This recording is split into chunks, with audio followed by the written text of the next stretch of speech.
The bespoke Italian leather chair in Victor's home office still held his scent. That ridiculously expensive cologne he special ordered from Paris each quarter. I ran my fingers over the smooth mahogany desk where he'd built his empire, Meridian Ventures, while I stood silently in the background for 13 years.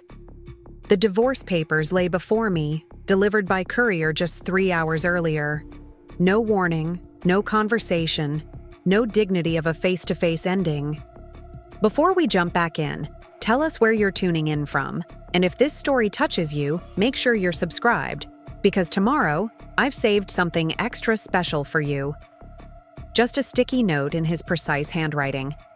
Olivia, sign, and return to my attorney. The penthouse is yours. Be out of the office by Friday. 13 years erased with the clinical precision of a surgeon removing a tumor. I picked up the framed photo on his desk. Us at the governor's charity ball last spring. Me in a couture gown he'd selected, his arm possessively around my waist, wearing that practiced smile that never quite reached his eyes. In the background stood Katerina Vasquez, watching us with calculation in her eyes.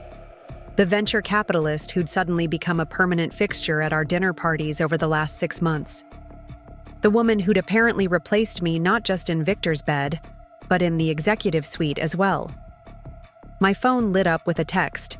As if summoned by my thoughts, Victor's name appeared on the screen. The board unanimously approved Katerina as COO yesterday. You'll receive the press release before it goes public. Your office needs to be cleared by Thursday, not Friday. The cleaning crew needs time to prepare for her. I stared at the message, my hands shaking. Not with grief, but with a rage so complete it seemed to restructure my DNA in that moment. For 13 years, I'd been introduced at parties as the lovely Olivia, Victor's better half, who makes our house a home. What no one knew, what Victor had systematically hidden from his partners, his investors, and our social circle, was that before I became Mrs. Victor Reynolds, I had been Olivia Chen, financial systems architect and digital security consultant, the woman who had helped design the very infrastructure that made Meridian Ventures' rapid growth possible, the woman who still maintained all the administration passwords. My phone buzzed again. This time, it was my old friend Renee, the only person from my previous life who had remained close after I married Victor. Call me. Just heard the news from Marcus in legal. That absolute bastard. I texted back, coming over, open the good wine.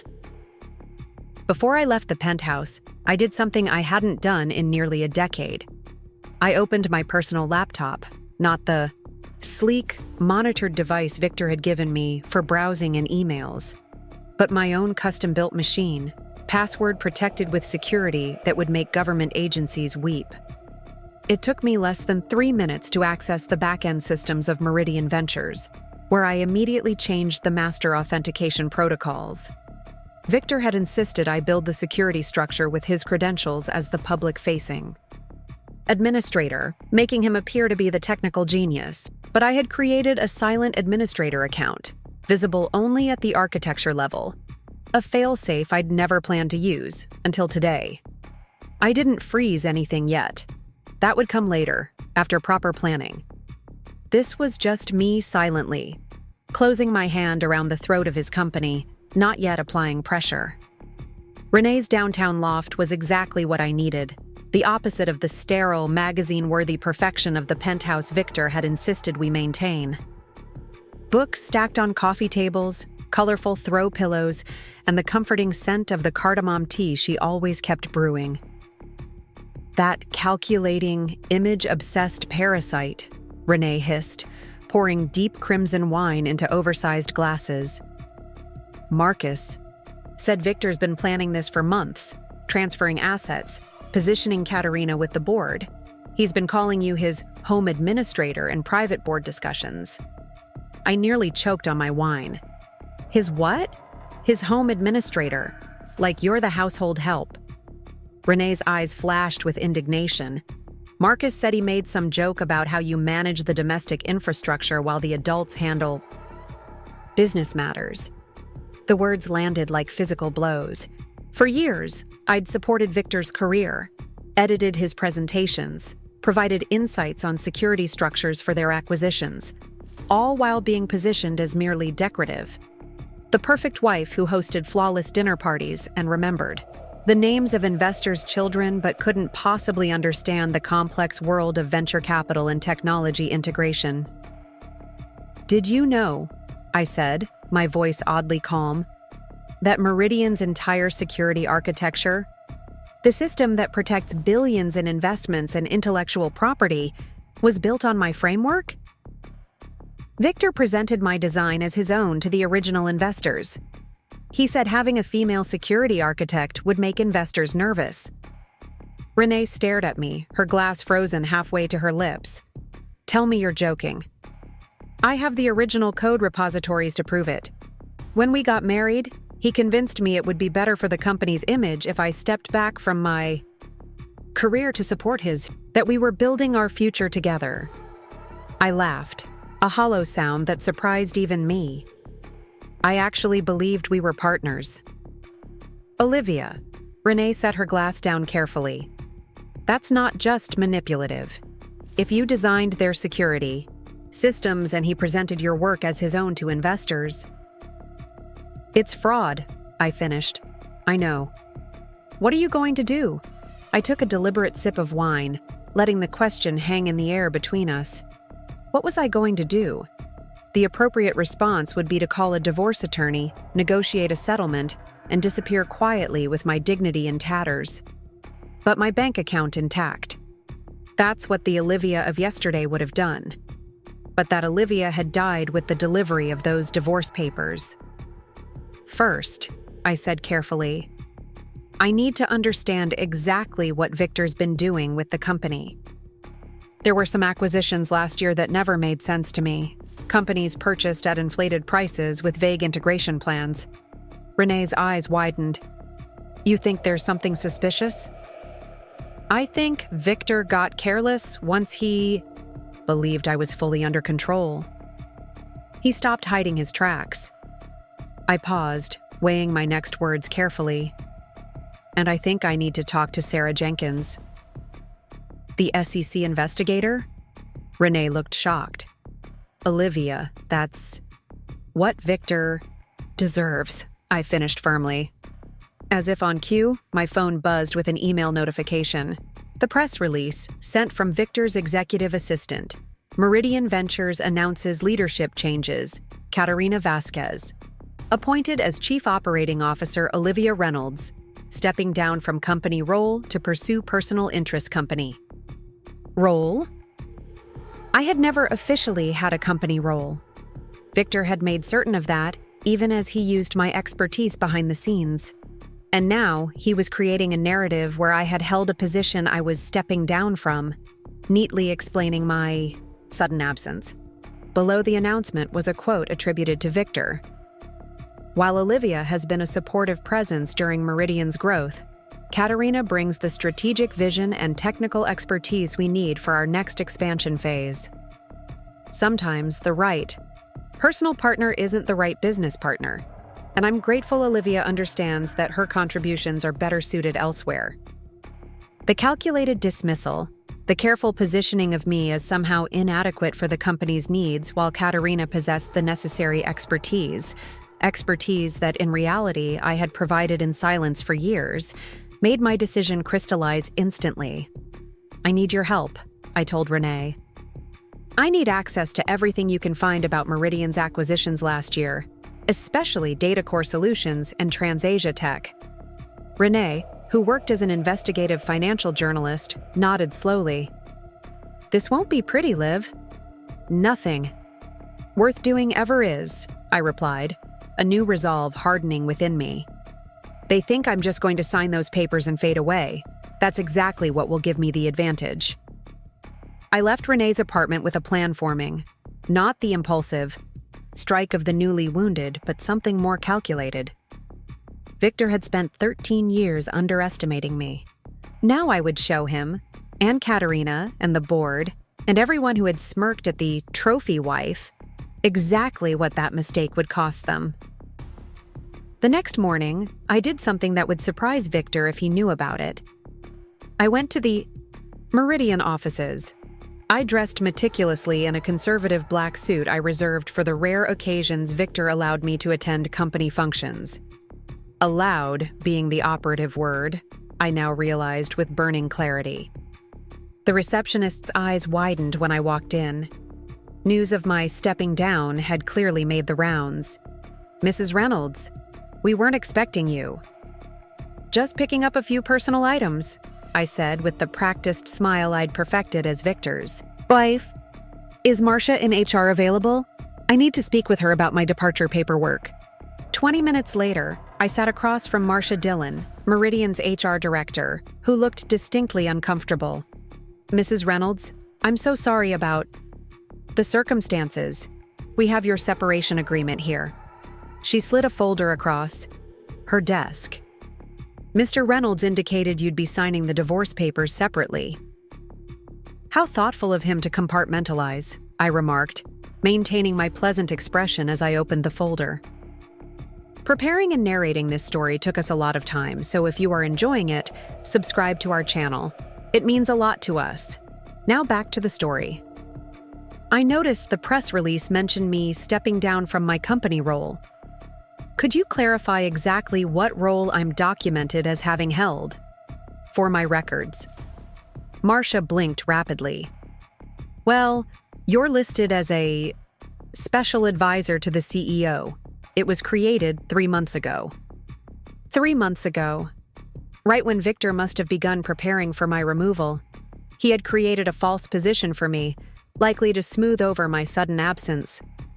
How interesting. "And what responsibilities did this role entail?" I asked, watching discomfort bloom across Marcia's face. "It's somewhat loosely defined, advising the CEO on various matters." "I see. And was this a paid position?" Marcia's discomfort intensified. "There's a stipend recorded, yes." "Which I never received," I noted calmly. "Because I never actually held this position, did I, Marcia?" She looked down at her desk. "Mrs. Reynolds, I just prepare the paperwork I'm given." "Of course," I said sympathetically. "And I imagine there's paperwork for the severance package for this position I never knew I had?" She nodded mutely and turned to the next page in the folder. "A severance agreement for $175,000. A pittance compared to the value I had provided the company over the years, but substantial evidence of Victor creating a paper trail." "You should know," Marcia said quietly, "that Mr. Reynolds instructed us to expedite Katerina Vasquez's onboarding.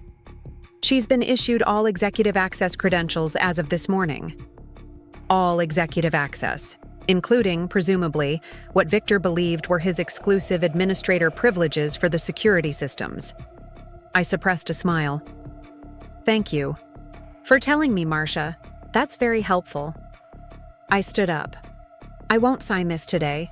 I'd like my attorney to review it first." The attorney was a fiction. I hadn't called one yet, but it gave me the reason I needed to leave with the documents in hand. My next stop was the small office that had technically been mine whenever I made rare appearances at Meridian. It contained nothing of value: a few corporate books for show, a spare pair of shoes, and a plant that was surprisingly still alive thanks to the attentive office manager.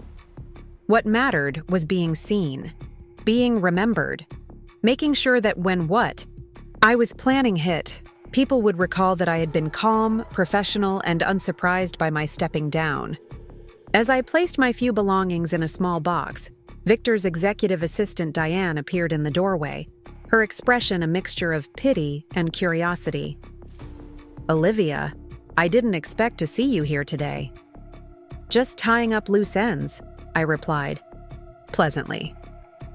Victor always says proper exits are as important as proper entrances. Diane nodded, seemingly relieved by my apparent acceptance of the situation. "He's in meetings off-site all day with Katerina. They're presenting the new organizational structure to the Singapore investors." The Singapore investors, of course. The group that had funded the questionable acquisitions I was concerned about. How convenient. Please let him know I was here, and that my attorney will be in touch about the separation agreement. A flicker of surprise crossed Diane's face. Attorney? I thought everything was amicable. Oh, it's all very civilized, I assured her. Just due diligence. After all, Victor always insists on proper documentation for everything, doesn't he? When I left the Meridian offices, I felt lighter than I had in years. The mask I had worn for so long, the supportive, decorative, intellectually non-threatening wife, had begun to crack, revealing the woman underneath who had been silently watching, learning, and waiting. Back at the penthouse, I removed a painting. From the wall of Victor's office, an abstract he'd purchased because his art advisor told him it would appreciate in value, revealing a small wall safe. The combination wasn't difficult. Victor used the same 6 digits for everything secure in his personal life, his grandmother's birth date. Inside were passports, some emergency cash, and what I was looking for, a small leather portfolio containing documentation of our personal investment accounts. Victor had always handled the finances, giving me a generous allowance for household expenses and personal shopping. I had never questioned this arrangement, another failure I now recognized with painful clarity. But I had insisted on one thing, that I be named on all our accounts, even if I didn't actively manage them. In case something happens to you, I had told him, playing on his ego about his importance. The portfolio revealed exactly what I suspected. Over the last 6 months, Victor had been systematically moving assets into new accounts under his name only. The joint investment portfolio that had once held over $12 million now showed a balance of just under $3 million. The rest had vanished into a constellation of new entities and accounts. All executive credentials have been suspended and accounts frozen, per security protocols. Perhaps ask your technical expert Katerina to resolve it? After all, she has the strategic vision and technical expertise the company needs. At precisely 10 a.m., as Victor's lawyer rang the penthouse doorbell, I opened the door with a pleasant smile, still dressed in my silk pajamas and robe. Mr. Harriman, please come in. I've been expecting you. The silver-haired attorney looked momentarily disconcerted by my calm demeanor. Mrs. Reynolds, I have the final divorce papers for your signature. Mr. Reynolds is hopeful we can conclude this matter quickly. I'm sure he is, I replied, gesturing toward the living room. Unfortunately, there seems to be some sort of technical emergency at Meridian this morning. All the accounts are frozen. Have you spoken with Victor? Harriman frowned. He mentioned some system issue, but he was confident it would be resolved quickly. How interesting, I said, accepting the envelope he extended. Before I sign anything, there are a few matters I'd like to discuss. First, I've discovered some concerning activities regarding several of Meridian's recent acquisitions. Documentation that suggests significant financial improprieties. The lawyer's expression remained carefully neutral. Mrs. Reynolds, if you're attempting to negotiate a more favorable settlement. I'm not negotiating, Mr. Harriman. I'm informing you that in approximately 30 minutes, I have a meeting with SEC investigator Sarah Jenkins regarding what appears to be securities fraud, falsification of technical due diligence, and misappropriation of investor funds by Victor and his new COO, Katerina Vasquez. The blood drained from Harriman's face. That's a very serious allegation. It is, I agreed. Almost as serious as creating a fictitious company position for me 3 months ago, complete with a severance package I never received for work I never did. That documentation is also ready for the SEC. I handed him a flash drive. This contains evidence of the Singapore investors being systematically misled about acquisition valuations, followed by kickbacks to Victor and Katerina through shell companies. You should review it before continuing to represent Victor in this matter. Harriman stared at the flash drive as if it might explode. Mrs. Reynolds? As for the divorce, I continued calmly, I will not be signing these papers today. My attorney will be contacting you with our terms, which will include full accounting of all marital assets, including the approximately $9 million Victor has transferred out of our joint accounts in the past 6 months. My phone buzzed again, Victor's name flashing on the screen. I showed it to Harriman before answering on speaker. Olivia, what the hell do you think you're doing? Victor's voice was tight with barely controlled rage. The entire system is locked down. Singapore is calling me every 5 minutes. Fix this now. Fix what, exactly? I asked innocently. The security protocols you claim to have designed? The ones you presented to investors as your technical innovation? Those security protocols? A long silence followed. When Victor spoke again, his voice had changed to the smooth, cajoling tone he used when trying to manipulate me. Olivia, darling, I understand you're upset about the divorce. We can discuss a more generous settlement if that's what this is about. This isn't about money, Victor. This is about consequences. The accounts will remain frozen until my name is restored to all marital assets, and the SEC completes its investigation of your activities with the Singapore group. You wouldn't dare, he hissed, the facade cracking. You're no one without me. No one will believe that the trophy wife understood complex financial fraud, that the home administrator could recognize falsified technical evaluations. That's exactly what you're counting on, isn't it? I smiled, though he couldn't see it. You should check your email. I've sent you documentation of everything I've found, along with my meeting confirmation with Sarah Jenkins. Katerina is copied as well, of course. Partners shouldn't keep secrets. Before ending the call, I added one final thought. You know what your biggest mistake was, Victor? Not the fraud, not even the affair. It was telling everyone I was just your trophy wife while secretly relying on my expertise. You created the perfect cover for me. No one suspected I was capable of understanding what you were doing, until now. I placed my phone down and turned to Harriman, who was staring at me with a mixture of shock and reluctant admiration. Mr. Harriman, I believe our business is concluded for today. Please tell Victor I'll expect full restoration of all marital assets by end of day, or the SEC will receive my complete documentation package tomorrow morning. After the lawyer left, I poured myself a cup of coffee and stepped out onto the penthouse balcony, feeling the morning sun on my face. For the first time in 13 years, I was breathing freely, no longer constrained by the role I had allowed myself to play in Victor's carefully constructed world. My phone chimed with a text from Renee. Jenkins confirmed for 11:30. You ready for this?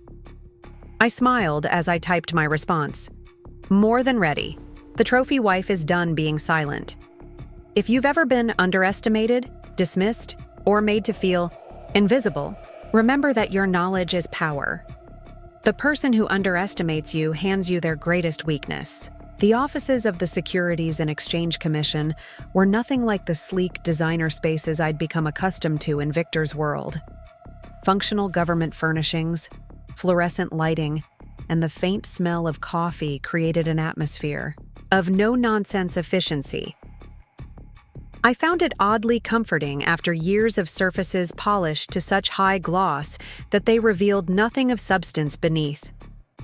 Sarah Jenkins didn't look up immediately when I was shown into her office.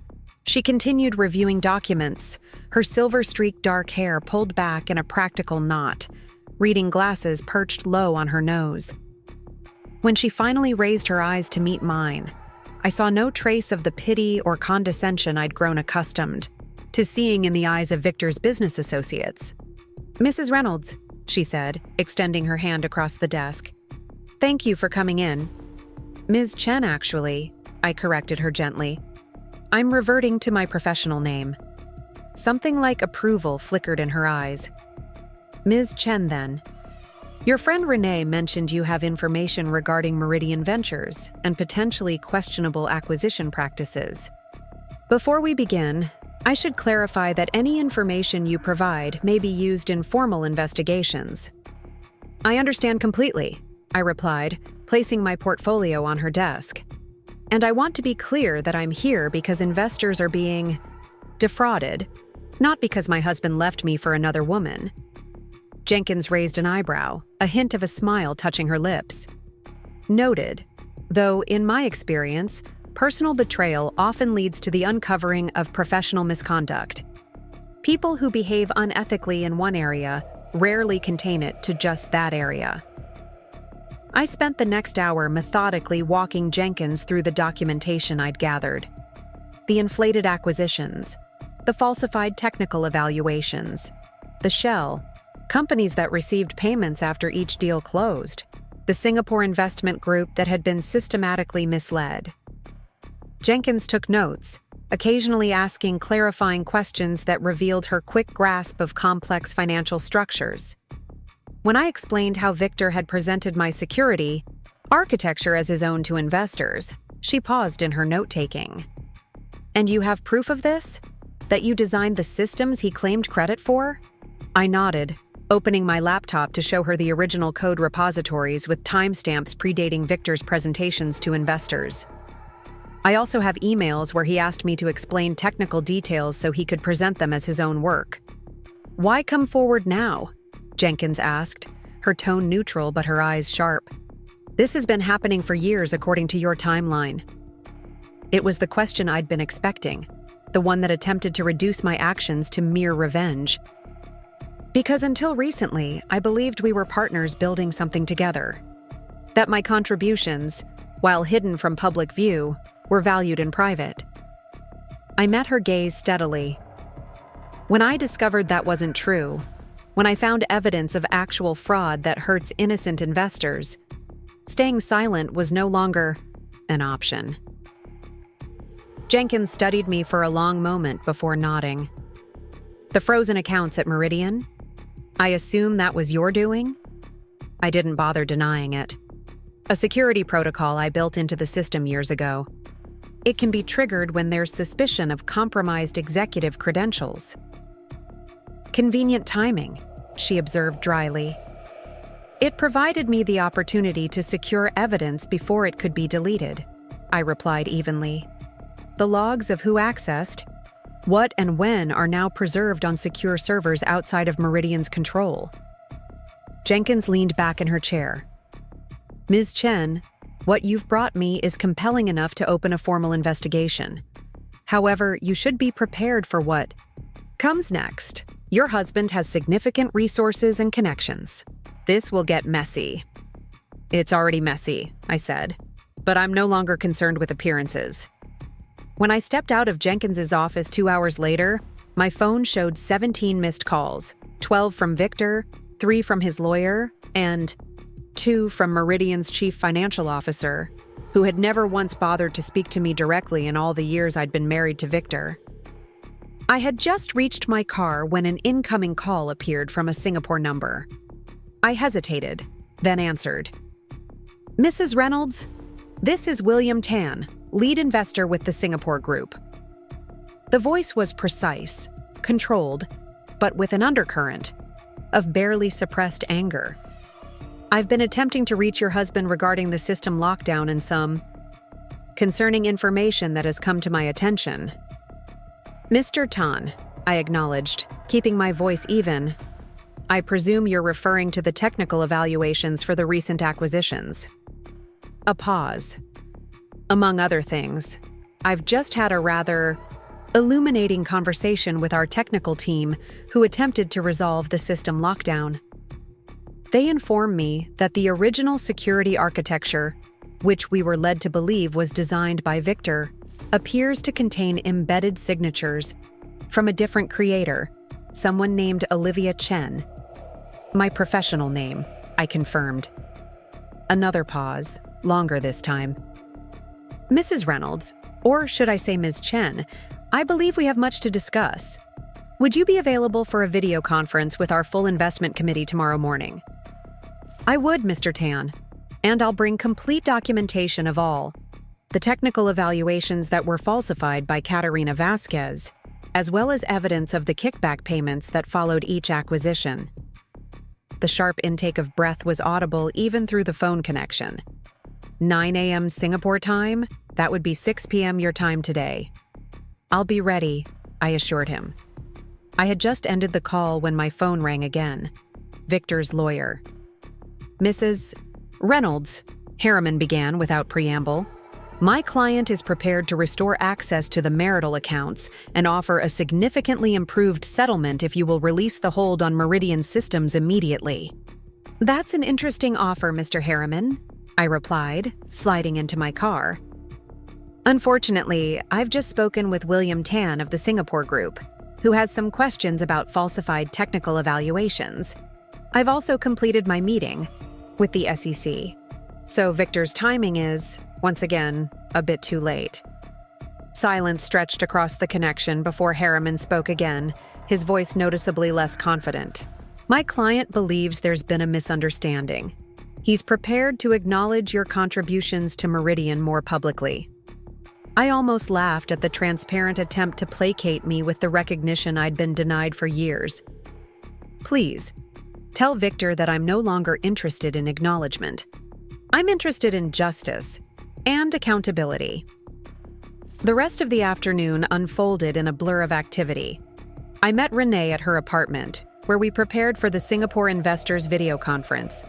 My phone continued to buzz with increasingly desperate messages from Victor, which I methodically documented but did not answer. At 5:30 p.m., I received an unexpected visitor. The doorman at Renee's building called up to announce that Katerina Vasquez was requesting to see me. Absolutely not, Renee said immediately. She's just trying to intimidate you before the Singapore call. I considered this, then made a decision that surprised even me. Tell him to send her up. Olivia, are you insane? Renee hissed. She's the enemy. No, I corrected her, a strange calm settling over me. She's just another woman Victor is using for his own purposes. I'm curious what she has to say. Katerina Vasquez in person was even more intimidating than in photographs. Tall, impeccably styled, with the confident bearing of someone accustomed to commanding rooms full of men. But as she stepped into Renee's apartment, I noticed something I hadn't expected: fear, lurking behind her carefully composed expression. Olivia, she acknowledged with a slight nod. Thank you for seeing me. I admit I'm curious why you're here, I replied, gesturing for her to sit. She remained standing. I want to propose a solution that works for everyone, Katerina said, her voice controlled but with a slight edge of urgency. Restore access to the Meridian systems, sign the divorce papers with the improved settlement Victor is offering, and we all move on with our lives. And the Singapore investors who were defrauded, do they just move on as well? Katerina's expression tightened. Business investments always carry risk. The technical evaluations were optimistic, perhaps, but they were fabricated. I interrupted. And you signed off on them knowing they were false. I have the original assessments and your revised versions side by side. She took a half step backward, as if my words had physical weight. You don't understand the complexity of these situations. Victor had commitments to meet, investor expectations. Commitments that justified fraud? I asked. Tell me, Katerina, does Victor praise your technical brilliance when you're alone? Does he tell you how much he values your mind, your expertise? How no one else understands the vision the way you do? A flicker of something, recognition perhaps, crossed her face before she could hide it. He's already setting you up to take the fall, I continued softly. The falsified evaluations all bear your signature, not his. The shell companies that receive the kickbacks are structured to hide his connection while exposing yours. He's been planning this from the beginning. That's ridiculous, she snapped, but doubt had crept into her voice. Victor and I are partners. I smiled sadly. I said those exact words for 13 years. Would you like to see what partnership with Victor Reynolds actually looks like? I reached for my laptop, turning it to show her a series of emails I'd uncovered in Victor's private accounts. Emails where he discussed with his personal attorney how to structure the acquisition deals to provide himself with plausible deniability, while Katerina would appear to be the primary decision-maker. Her face drained of color as she read. This can't be right. There's more, I said gently. The technical expertise he claims you bring to Meridian? He's already taken steps to diminish it. There's a board memo outlining how your contribution is primarily relationship-based rather than technical, dated just 2 weeks after your appointment was announced. Katerina sank onto Renee's couch, the perfect posture crumbling. Why would he do this? Because that's who he is, I replied simply. He uses people until they're no longer useful, then discards them with a ready-made narrative about their inadequacy. She looked up at me, anger replacing the shock in her eyes. Why show me this? What do you want? I want you to make a choice, with full information, which is more than Victor ever allowed either of us. The Singapore investors and the SEC will be investigating regardless of what you do next. But your position could be very different depending on whether you're continuing to defend Victor's actions or cooperating with authorities. Katerina stood abruptly. I need to go. Of course, I said, making no move to stop her. The Singapore investors are meeting in 30 minutes. I'll be showing them everything I've shown you, plus the evidence of the kickbacks. You might want to consider your next steps carefully. After she left, Renee emerged from the kitchen where she'd been silently observing. What was that about? You're helping her now? Not helping, I clarified. Just making sure she understands she has options beyond going down with Victor's ship. Renee shook her head, looking at me with newfound appreciation. You're not just after revenge. You're dismantling his entire system. No, I corrected her. I'm just finally showing everyone who Victor Reynolds really is. He's dismantling himself. The video conference with the Singapore investors was everything I had anticipated. Initially skeptical questions, followed by stunned silence as I methodically presented document after document, showing how they had been systematically misled. William Tan's expression grew increasingly grim as the evidence mounted. Ms. Chen, he said finally, this is deeply disturbing. We placed significant trust in Meridian Ventures based on technical evaluations that now appear to have been falsified. The technical architecture itself is sound, I assured him. The security systems I designed are still protecting your investments. It's the acquisition valuations and projections that were manipulated. You designed... Tan stopped himself, recalibrating. Yes, that has become clear.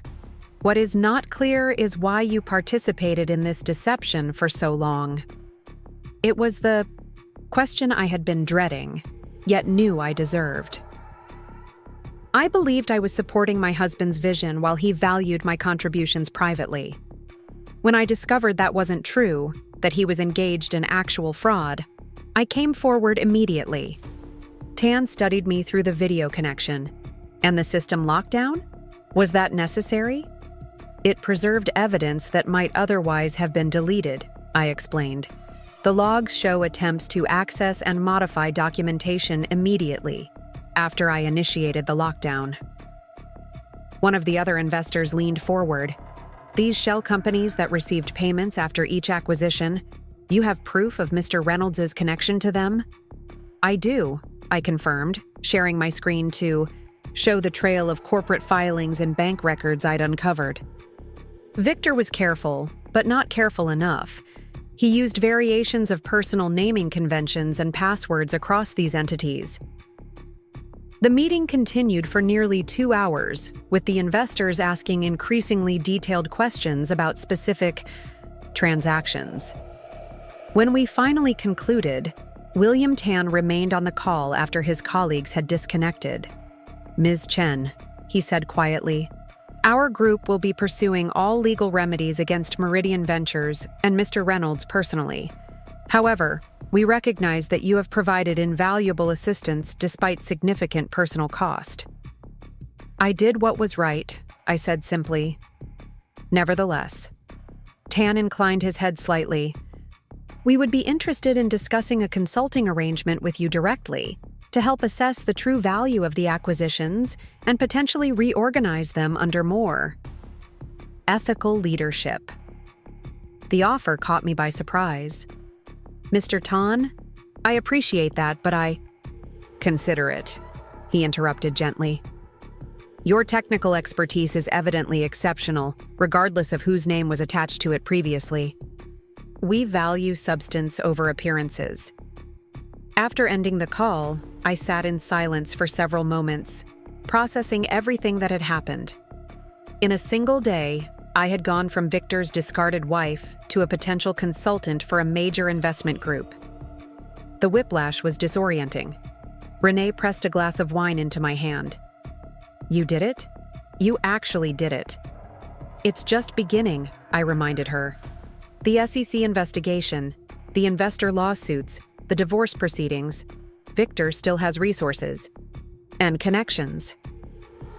But he doesn't have the truth, Renee said firmly. Or you.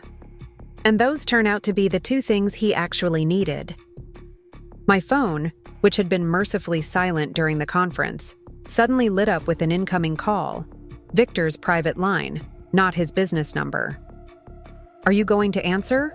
Renee asked. I hesitated, then nodded. It's time we had an honest conversation. I put the call on speaker. Hello, Victor.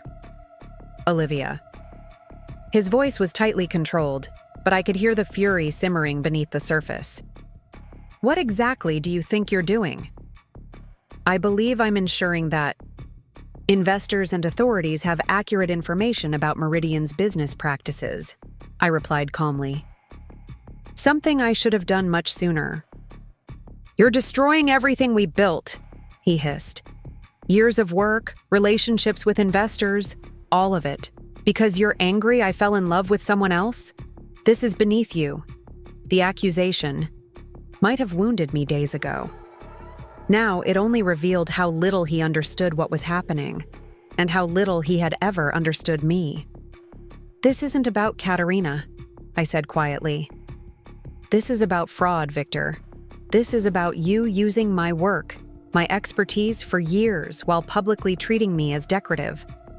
This is about you creating fictional positions and paper trails to cover your tracks.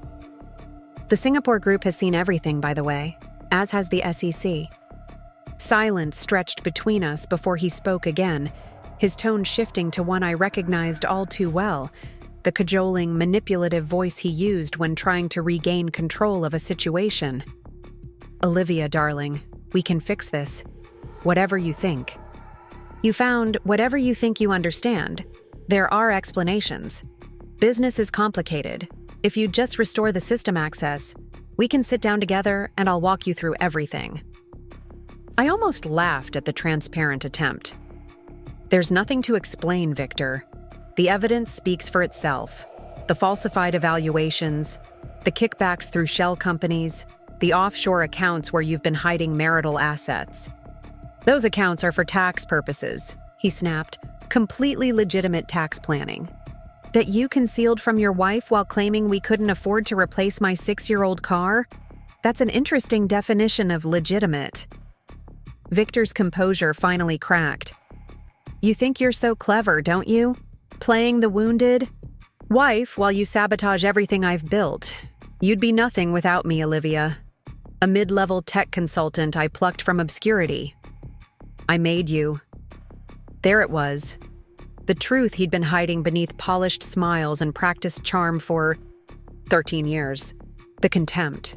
The belief that I was fundamentally less than him, dependent on his generosity for my very existence.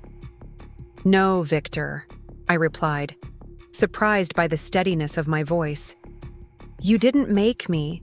You diminished me. And now I'm reclaiming everything you took. My professional identity, my financial security, and my self-respect. The board won't let this stand, he threatened. They'll back me, not some vindictive ex-wife with delusions of grandeur. Perhaps you should check your email, I suggested. The board received the same documentation the Singapore group did about an hour ago. They've called an emergency meeting for tomorrow morning. Another silence, this one heavy with the weight of realization. When Victor spoke again, his voice had lost its confident edge. What do you want, Olivia? What will it take to end this? Justice, I said simply. For the investors you defrauded, for the employees whose careers you've put at risk. And yes, for me. And if I agree to your demands regarding the divorce settlement, full restoration of marital assets, generous alimony. I shook my head, though he couldn't see it. You still don't understand. This isn't a negotiation where you can buy your way out. The SEC has the evidence. The investors have the evidence. What happens next is no longer up to me. Or you. I ended the call before he could respond, setting my phone down on Renee's coffee table with hands that were suddenly trembling.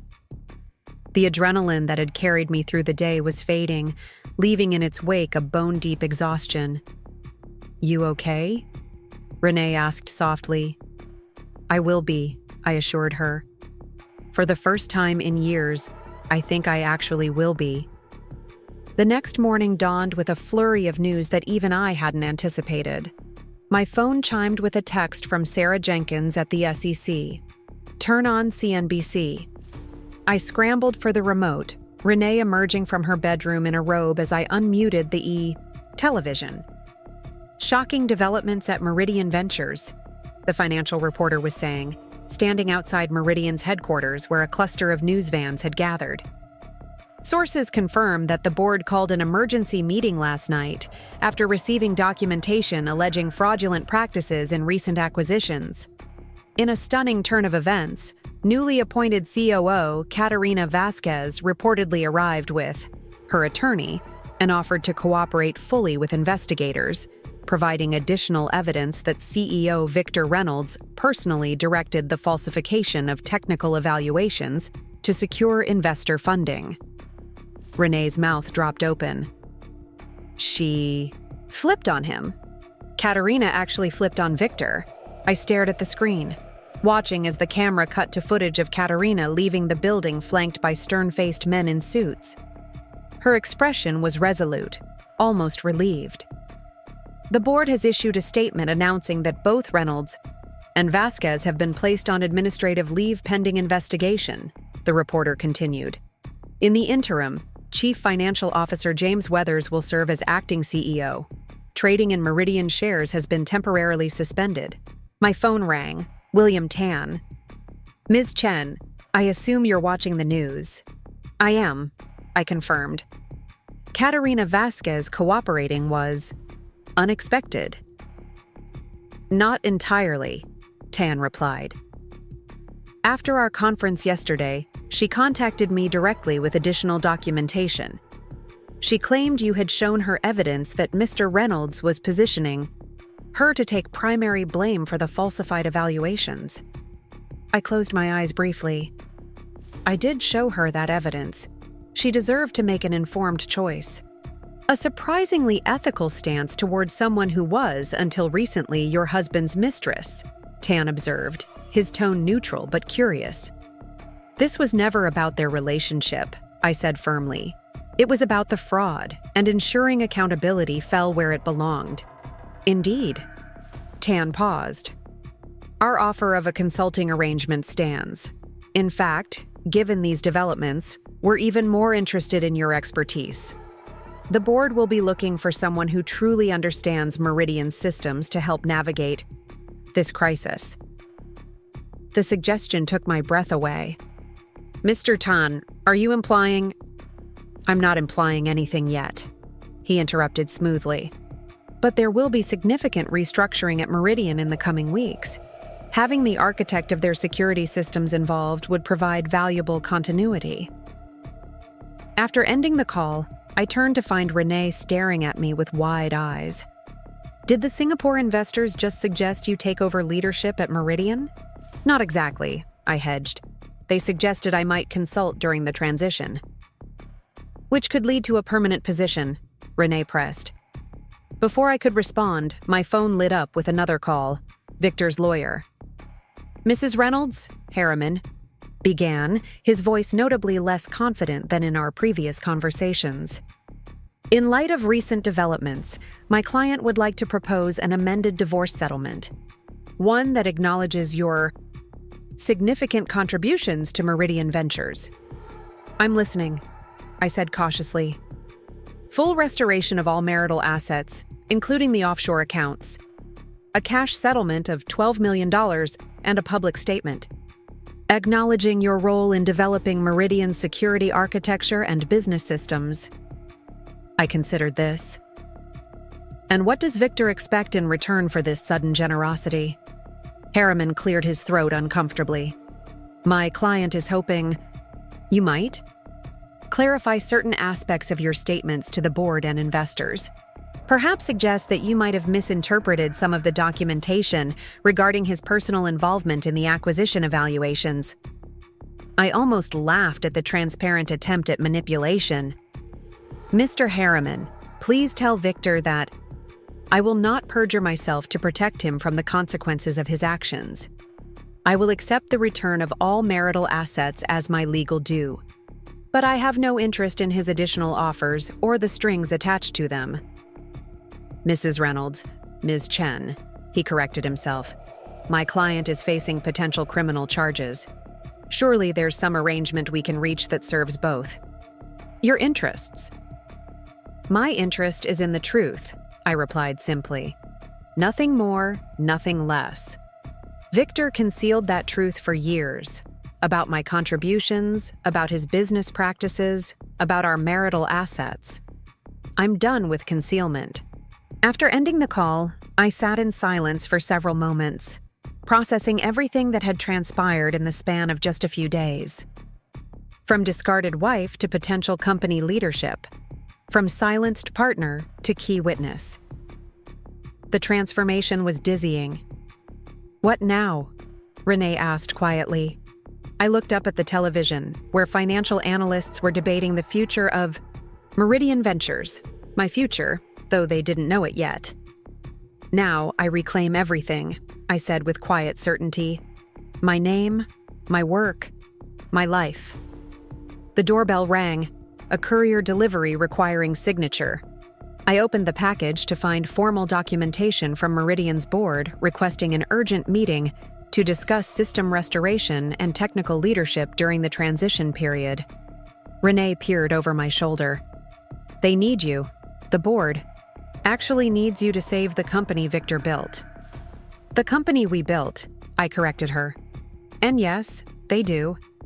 I reached for my phone to respond to the board's request, but paused as a text message came through from an unknown number. Thank you for showing me the truth. I've provided investigators with everything I know. KV. Katerina, I hadn't expected. Gratitude from her, of all people. A second message followed immediately. I should have recognized another woman being diminished by the same man. We could have been allies instead of enemies. I stared at the message for a long moment before typing a simple reply.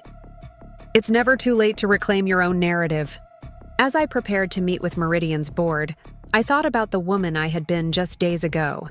The perfect corporate wife, the silent supporter, the trophy displayed at events but never truly seen. That woman had disappeared the moment Victor discarded her, revealing someone far more powerful in her place. The irony wasn't lost on me. In attempting to erase me from his life and company, Victor had instead elevated me to a position where I could no longer be ignored or diminished. My expertise, once hidden behind his carefully constructed image, was now recognized as essential to the very survival of what he had built. Victor had spent 13 years telling everyone I was just his trophy wife. Now he would watch as I rebuilt his company into something better than he had ever envisioned. Transparent, ethical, and with my name finally attached to the work that had always been mine. Some might call it revenge. I called it restoration. The morning of the emergency board meeting dawned with an eerie sense of calm. I stood in front of the full-length mirror in Renee's guest bedroom, assessing my reflection with new eyes. Gone was the carefully curated image Victor had insisted upon throughout our marriage. The soft pastels and designer dresses that made me look decorative but unthreatening. In their place was a tailored charcoal suit, crisp white shirt, and the simple, platinum necklace I'd purchased with my first substantial consulting fee before I'd met Victor. Before I'd allowed myself to be diminished. "They won't know what hit them," Renee commented from the doorway, offering a steaming mug of coffee. Board meetings usually start with coffee and pastries, but today they're getting their asses handed to them with a side of justice. I smiled at her colorful description. "This isn't about punishment, Renee. It's about correction, setting things right." "Semantics," she waved dismissively. "You're taking back what's yours while exposing Victor's fraud. Call it what you want. I call it beautiful karma." My phone buzzed with a text from James Weathers, Meridian's CFO and now acting CEO. Board assembled. Full attendance, including remote connections from Singapore. Security stationed outside in case PR becomes an issue. The anticipated media presence outside Meridian's headquarters reflected how quickly the story had escalated. What had begun as a private betrayal had transformed overnight into a business scandal, attracting attention across the financial press. Meridian Ventures freezes operations amid fraud allegations, the headlines proclaimed. CEO and COO placed on leave as investors. Demand answers. As I gathered my materials for the meeting, my phone lit up with a call from Sarah Jenkins at the SEC. "Ms. Chen, we've received formal requests for information from Meridian's board and the Singapore Investment Group. I wanted to give you a heads up that we're proceeding with a full investigation." "Thank you for letting me know," I replied, sliding my tablet into my leather portfolio, not the designer bag Victor had purchased for my birthday, but my original professional case, retrieved from storage where I'd relegated so many pieces of my former identity. "One more thing," Jenkins added. "We've placed a temporary freeze on those offshore accounts you identified.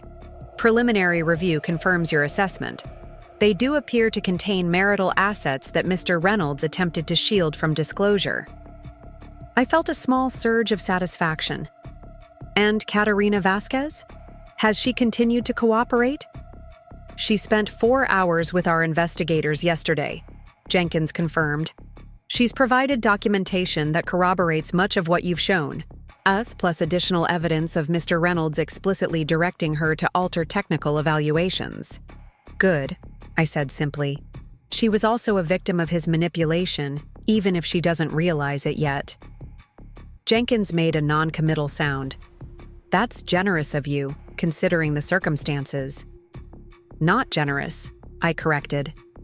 "Strategic, Katerina's cooperation strengthens the case against Victor, which benefits everyone, investors, employees, and yes, me." After ending the call, I checked the time. The car service Meridian had arranged would arrive in 20 minutes, a courtesy from the board that revealed their sudden recognition of my importance. The company that had never bothered to offer me an official title was now sending private transportation to ensure my presence at their emergency meeting. Renee insisted on riding with me to provide moral support, though she would wait in the reception area during the actual meeting. As we rode through the morning traffic, I mentally rehearsed my approach. This wasn't about revenge, despite what Renee and perhaps others might believe.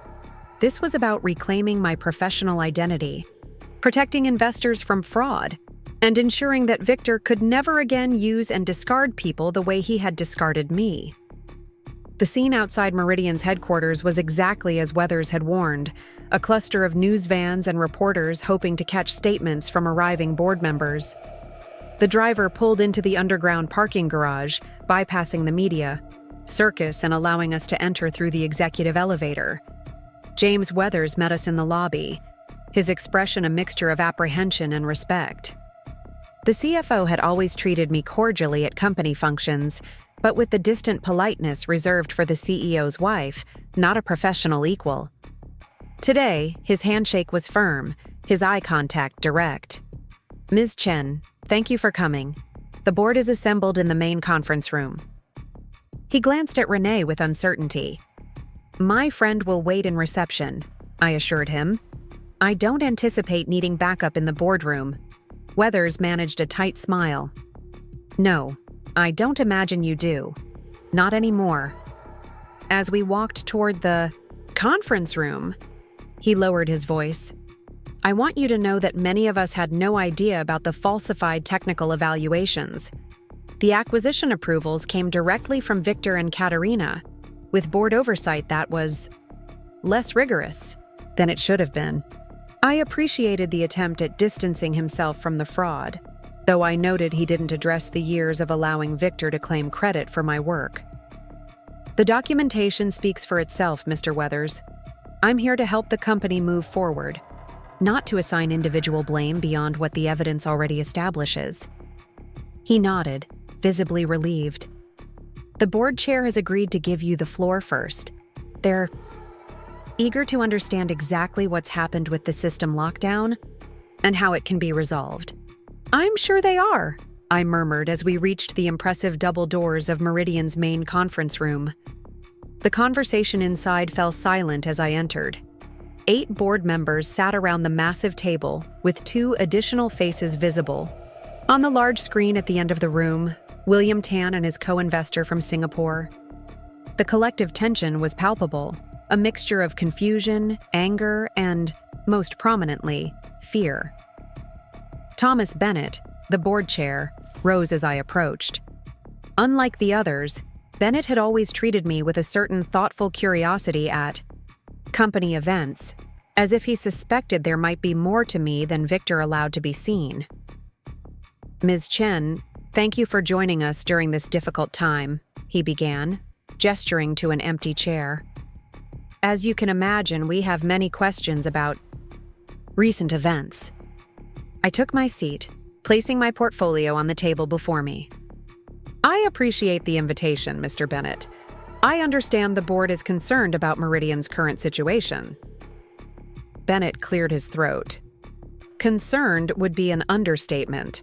Our systems are locked down. Our CEO and COO have been implicated in potentially fraudulent activities, and our investors are demanding immediate answers. We're in crisis." I nodded, maintaining a composed expression.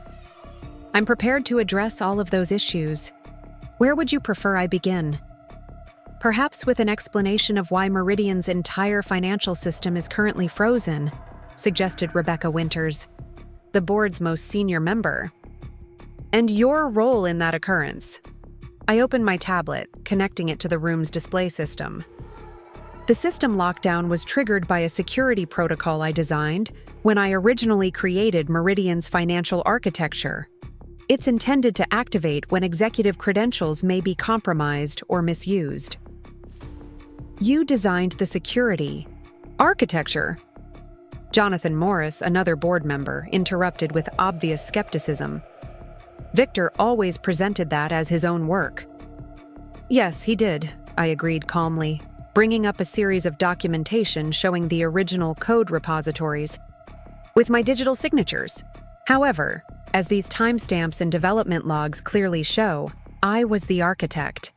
Victor presented my work as his own, to this board, to investors, and to the public.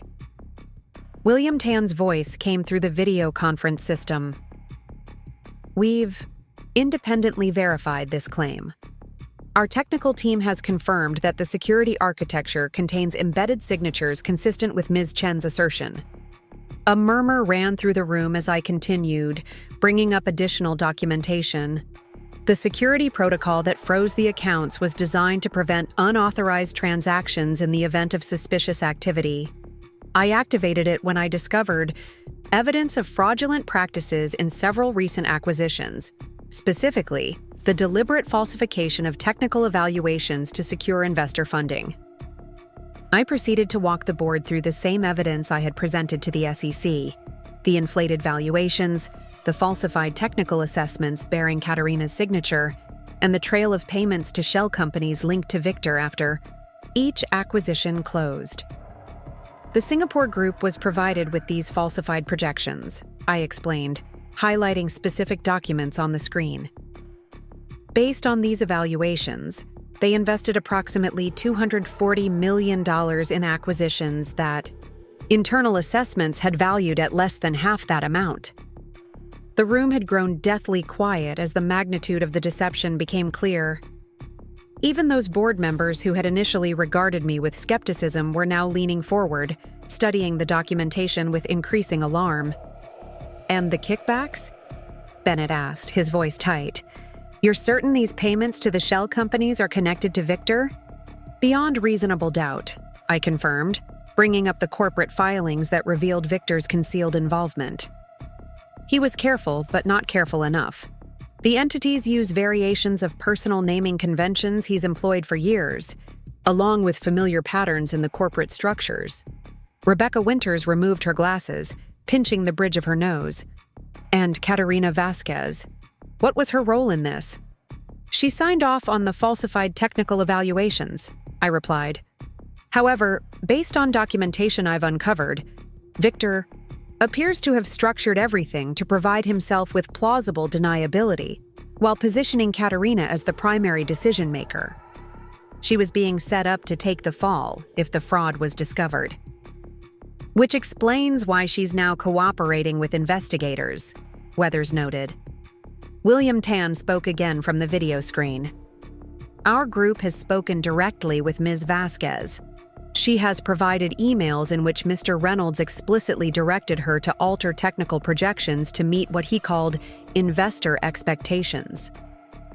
The implications hung heavily in the air. Meridian's CEO had orchestrated a significant fraud, implicated his new COO to shield himself, and presented his wife's technical work as his own for years. The carefully crafted image Victor had maintained was disintegrating before the board's eyes. "What happens now?" Bennett finally asked, turning to me. "The company is effectively paralyzed while the systems remain locked. Employees are confused, clients are concerned, and the market is responding with predictable alarm." I closed my tablet, meeting his gaze directly. "I can restore system access immediately. That was never intended as a punitive measure, merely a means of preserving evidence before it could be altered or deleted." "And you have the ability to do this because?" Morris prompted, still struggling to reconcile the woman before him with the decorative spouse he'd met at company functions. "Because I built the system," I said simply. "The security protocols respond to my administrator credentials, which exist at a level above the executive access Victor and Katerina possessed." Bennett exchanged glances with the other board members before turning back to me. "And what would you want in exchange for restoring the systems?" The question revealed their continued misunderstanding of my intentions. They still saw this as leverage, a negotiating tactic rather than a protective measure. "I don't require anything in exchange for doing what's right for the company," I replied. "However, I do have recommendations for moving forward, both to address the immediate crisis and to implement changes that would prevent similar situations in the future." I outlined a three-part approach: immediate restoration of system access under monitored conditions to prevent evidence tampering, full disclosure to investors and regulatory authorities regarding the falsified acquisitions, and implementation of enhanced governance protocols to ensure proper oversight of future transactions. Additionally, I concluded, I believe Meridian needs to reconsider its technical leadership structure. The current crisis stems partly from a disconnect between those making technical assertions and those with actual technical expertise. William Tan's voice came through the speakers again. "Our investment group strongly supports these recommendations. Additionally, we would like to propose that Ms. Chen take a formal role in overseeing the technical aspects of the recovery process." The suggestion hung in the air for a moment before Bennett responded, "That seems appropriate, given the circumstances." Ms. Chen, Would you be willing to serve as interim chief technology officer while we navigate this transition? The irony wasn't lost on me. After 13 years of being dismissed as merely decorative, I was being offered a C-suite position at the very company that had benefited from my uncredited work. But this wasn't about vindication. It was about responsibility. I would consider it, I replied carefully, provided there's complete transparency moving forward, with the board, with investors, and with regulatory authorities. Bennett nodded. I think recent events have made the importance of transparency abundantly clear to everyone in this room. As the meeting concluded, I agreed to proceed immediately to Meridian's server room to begin the process of restoring system access. The board members dispersed with new assignments, contacting key clients, preparing statements for employees, coordinating with legal counsel regarding the ongoing investigations. William Tan asked to speak with me privately before disconnecting from the video conference. Ms. Chen, he began when the others had left, I want to personally thank you for bringing these matters to our attention. The Singapore Group places tremendous value on integrity in our investment relationships. I appreciate that, Mr. Tan. I only wish I had recognized what was happening sooner. He studied me through the video connection. If I may ask a personal question, why did you allow your contributions to be hidden for so long? Someone with your evident capabilities. It was a fair question, one I had been asking myself repeatedly since discovering Victor's betrayal. I believed we were partners, I said finally. That supporting Victor's public role while contributing behind the scenes was building our shared future. I didn't realize until recently that he saw me as merely an asset to be used, not a partner to be valued. Tan nodded thoughtfully. A painful realization, I imagine. Yet you've responded with remarkable professionalism. The company and its employees shouldn't suffer for Victor's actions or my naivete, I replied. Meridian itself has value beyond its current leadership. Indeed it does, Tan agreed, which is precisely why our group would be interested in discussing a more permanent role for you in its future leadership. After the video call ended, I took a moment alone in the conference room to absorb everything that had transpired. In the span of just a few days, I had gone from discarded wife to interim CTO with the possibility of a permanent executive role. The transformation was dizzying. Weathers appeared at the doorway. The technical team is ready whenever you are. They're rather eager to meet the actual architect of the systems they've been maintaining. I gathered my things and followed him to the elevator. I imagine they have questions. More like worship, Weathers replied with unexpected candor. Apparently, several of them had suspected for years that Victor couldn't possibly have designed the architecture he claimed credit for. There were aspects of the code they described as elegant that didn't match his approach to other technical matters. As we descended to the server level, Weathers cleared his throat awkwardly. I owe you an apology, Ms. Chen. I knew Victor often presented ideas to the board that seemed to come from elsewhere, but I never questioned the pattern. It was easier to accept the narrative he created. Many people did, I acknowledged. Victor was skilled at creating narratives that served his purposes. The technical team waiting in the server room comprised 5 people I'd never met. Victor had always kept me away from the day-to-day operations of Meridian, despite my role in creating its foundational systems. Their expressions ranged from curiosity to barely concealed excitement as Weathers made introductions. Ms. Chen is here to help restore system access, he explained. She'll need your full cooperation. Maya Patel, the lead systems administrator, stepped forward. We've already verified the embedded signatures in the security architecture. They match the credentials you provided to Mr. Weathers. Her eyes held unmistakable admiration. The recursive authentication protocol is, well, it's brilliant. We've never seen anything like it. Thank you, I replied, unexpectedly touched by the professional recognition.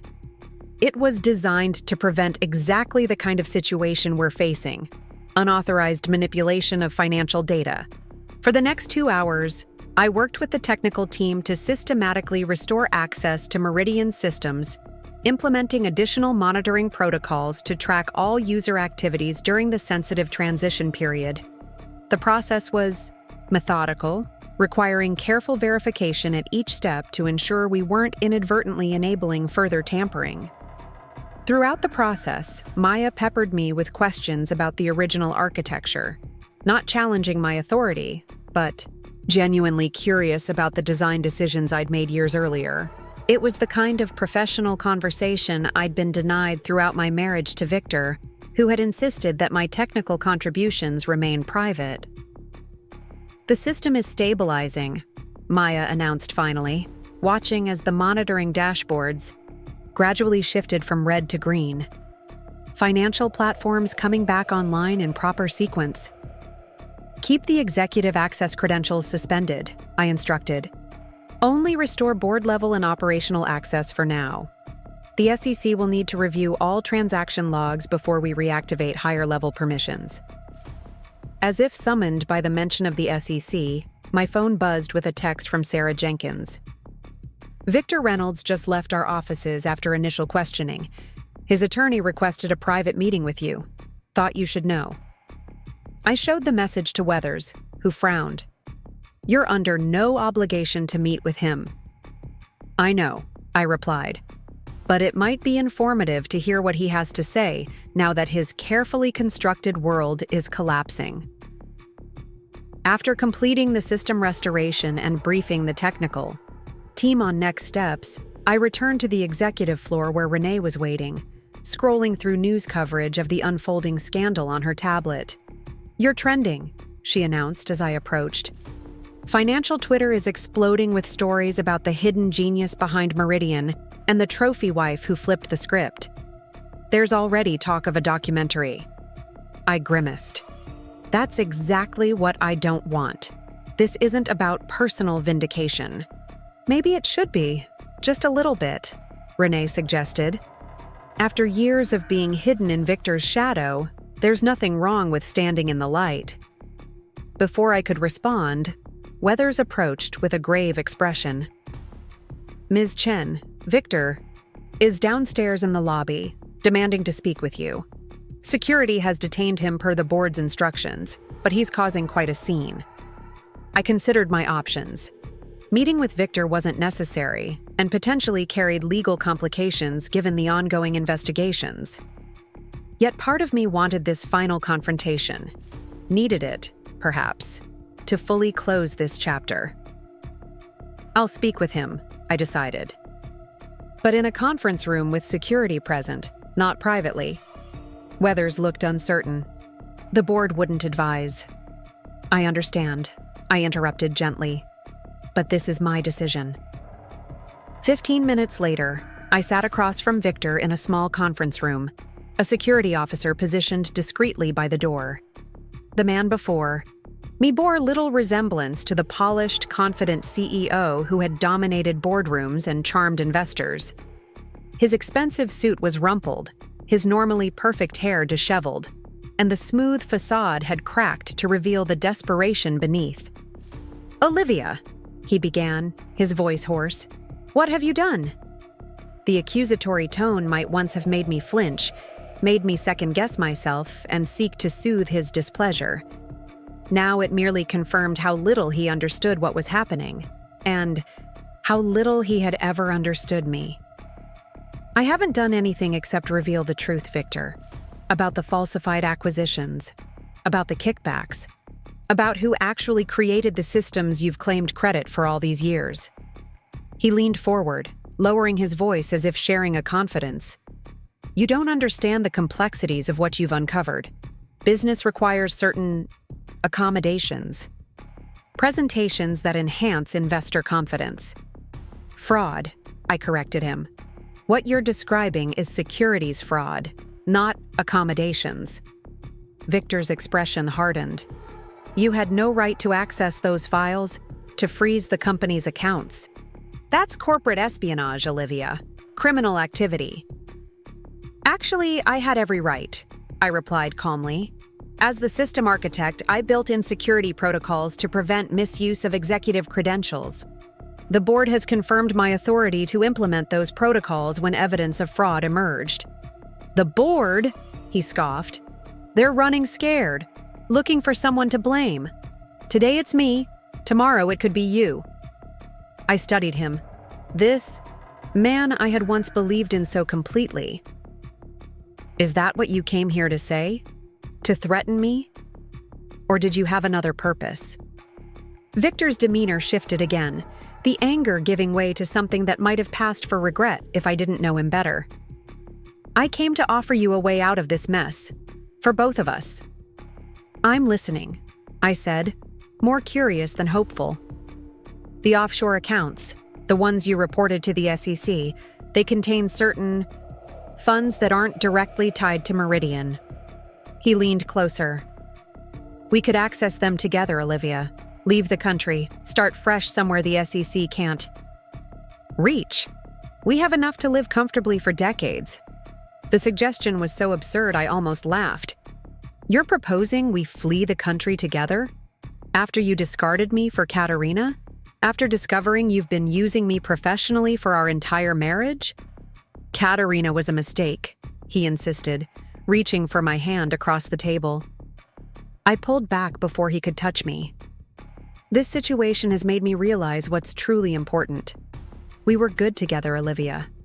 We could be again. Now I did laugh, a short, incredulous sound that made the security officer glance our way. Victor, you don't want me. You want access to those frozen accounts and a shield against prosecution. I'm not either of those things anymore. His expression darkened. You've changed. No, I corrected him. I've remembered who I was before. I let you convince me to become invisible. Victor sat back, his calculating mind visibly reassessing the situation. What do you want then? Money? Public acknowledgement of your work? A position at Meridian? Name it. I don't want anything. From you, Victor. That's what you still don't understand. I stood, gathering my portfolio. The board has asked me to serve as interim CTO. The Singapore group is discussing a permanent leadership role. Everything I need is already happening without your involvement. As I turned to leave, Victor called after me, his voice taking on a desperate edge. Olivia, wait. The SEC is looking for someone to make an example of. If we don't present a united front, they'll tear everything apart, including you. I paused at the door. I've provided the SEC with complete documentation of my role in creating Meridian systems, along with evidence of when and how you began claiming credit for my work. I've disclosed everything about my knowledge of the falsified acquisitions, including the precise moment I discovered the fraud and took action to preserve evidence. I have nothing to hide, Victor. Can you say the same? His silence was answer enough. I genuinely hope you get good legal representation, I added. You're going to need it. As I left the conference room, I felt a weight lifting. Not just the burden of the immediate crisis, but the heavier weight of years spent diminishing myself to accommodate Victor's ego. The woman walking away was not the same one who had received divorce papers days earlier. Renee was waiting for me near the elevators, concern evident in her expression. How did it go? He offered to flee the country with me, I replied, unable to keep the incredulity from my voice. Apparently, now that Katerina has turned on him and his career is in ruins, I'm valuable again. Unbelievable, Renee muttered, though actually completely believable for Victor. Weathers approached, tablet in hand. Ms. Chen, the system restoration has been completed successfully. The board is requesting an update on next steps. I nodded, mentally shifting back to the immediate needs of the company. I'll prepare a full briefing. We should also develop a communication plan for employees. They deserve to understand what's happening.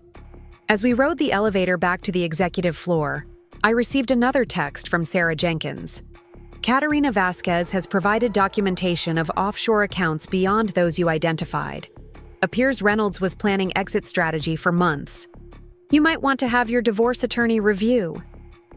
I showed the message to Renee, who shook her head in disgust. He was going to leave you with nothing while hiding millions. And he has the audacity to suggest running away together now? It was never about me, I said, feeling strangely detached from the additional betrayal. For Victor, people are either useful or they're disposable. I became disposable, then useful again when circumstances changed. The elevator doors opened onto the executive floor, where Bennett was waiting with several board members. Ms. Chen, we've just received word that the Singapore Group is issuing a formal statement supporting your appointment as interim CTO with recommendation for permanent consideration. They're specifically citing your technical expertise and ethical leadership. The irony of the situation wasn't lost on me. For 13 years, Victor had systematically hidden my contributions, positioning me as merely his trophy wife while benefiting from my expertise. Now, his attempts to erase me had instead elevated me to a position where my capabilities couldn't be ignored. I'll need to review the company's current technical strategy before making any commitments, I told Bennett. And I want to be clear that my priority is stabilizing Meridian for its employees and legitimate investors, not personal advancement. Bennett nodded. Of course, but speaking for the board, we would be extremely grateful for your leadership during this period. Without your intervention, the fraud might have continued until it brought down the entire company. As the board members dispersed to continue crisis management, I took a moment alone by the window overlooking the city. Somewhere in that urban landscape, Victor was likely meeting with his attorneys, perhaps finally understanding the magnitude of what he had set in motion, not just with the fraud, but with his fundamental misunderstanding of the woman he had married. He had told everyone I was just his trophy wife, a decorative accessory to his success. In doing so, he had created the perfect cover for my eventual reclamation of everything he had taken: my work, my recognition, and most importantly, my sense of self. The woman reflected in the glass before me was neither the diminished wife Victor had cultivated, nor the wounded victim he had discarded. She was someone else entirely, someone who had always existed beneath the surface, waiting to re-emerge.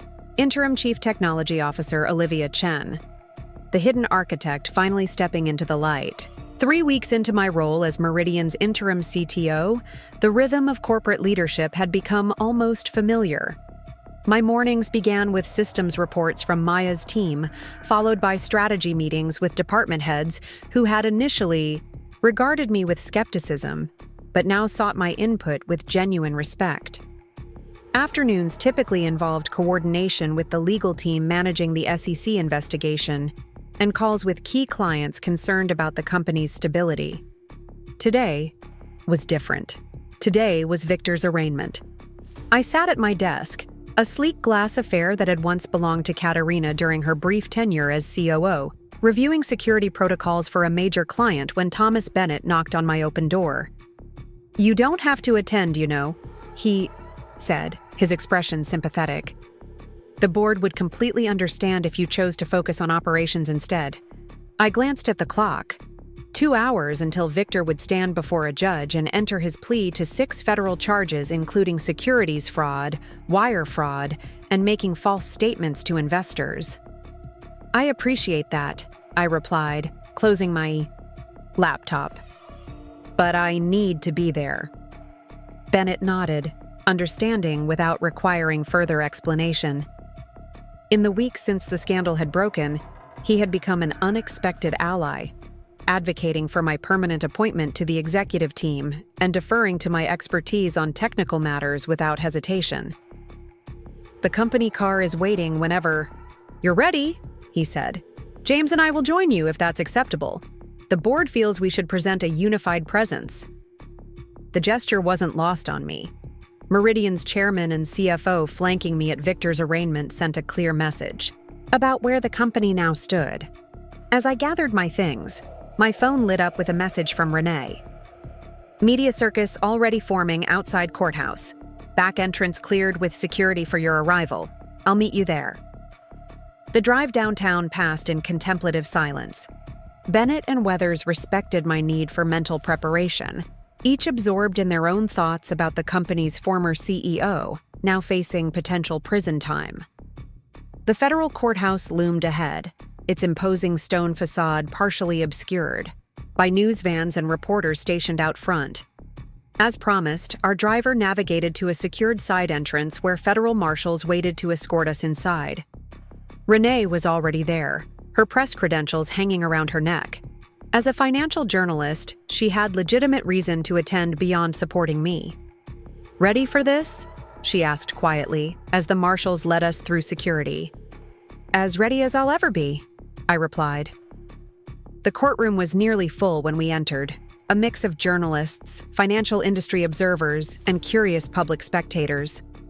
Our small group was shown to reserved seating near the front, providing an unobstructed view of the proceedings. Several heads turned as we took our seats, whispers following in our wake. "That's her, the wife who exposed everything. Interim CTO now, I heard. Designed all their systems, apparently." I kept my gaze forward, refusing to acknowledge the murmurs. This wasn't about public vindication or spectacle. It was about witnessing the consequences of actions that had affected so many lives beyond just mine. At precisely 10:01 a.m., the bailiff called the court to order.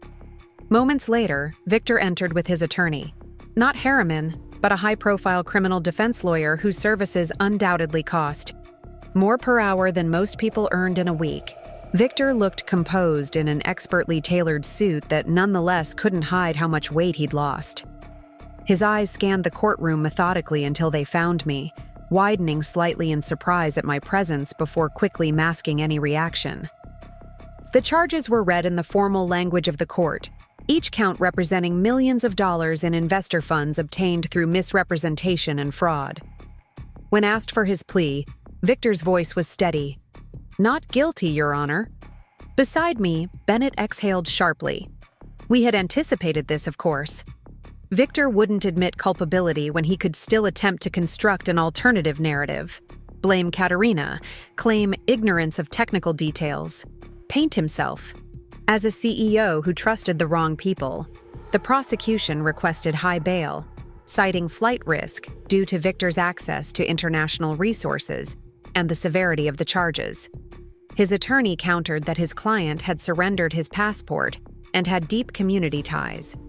After deliberation, the judge set bail at $5 million with electronic monitoring, a substantial amount, but one Victor could manage despite the asset freezes. Throughout the proceedings, I maintained a neutral expression, even as the prosecution outlined evidence I had provided: the falsified technical evaluations, the shell company connections, the pattern of deception that had persisted for years.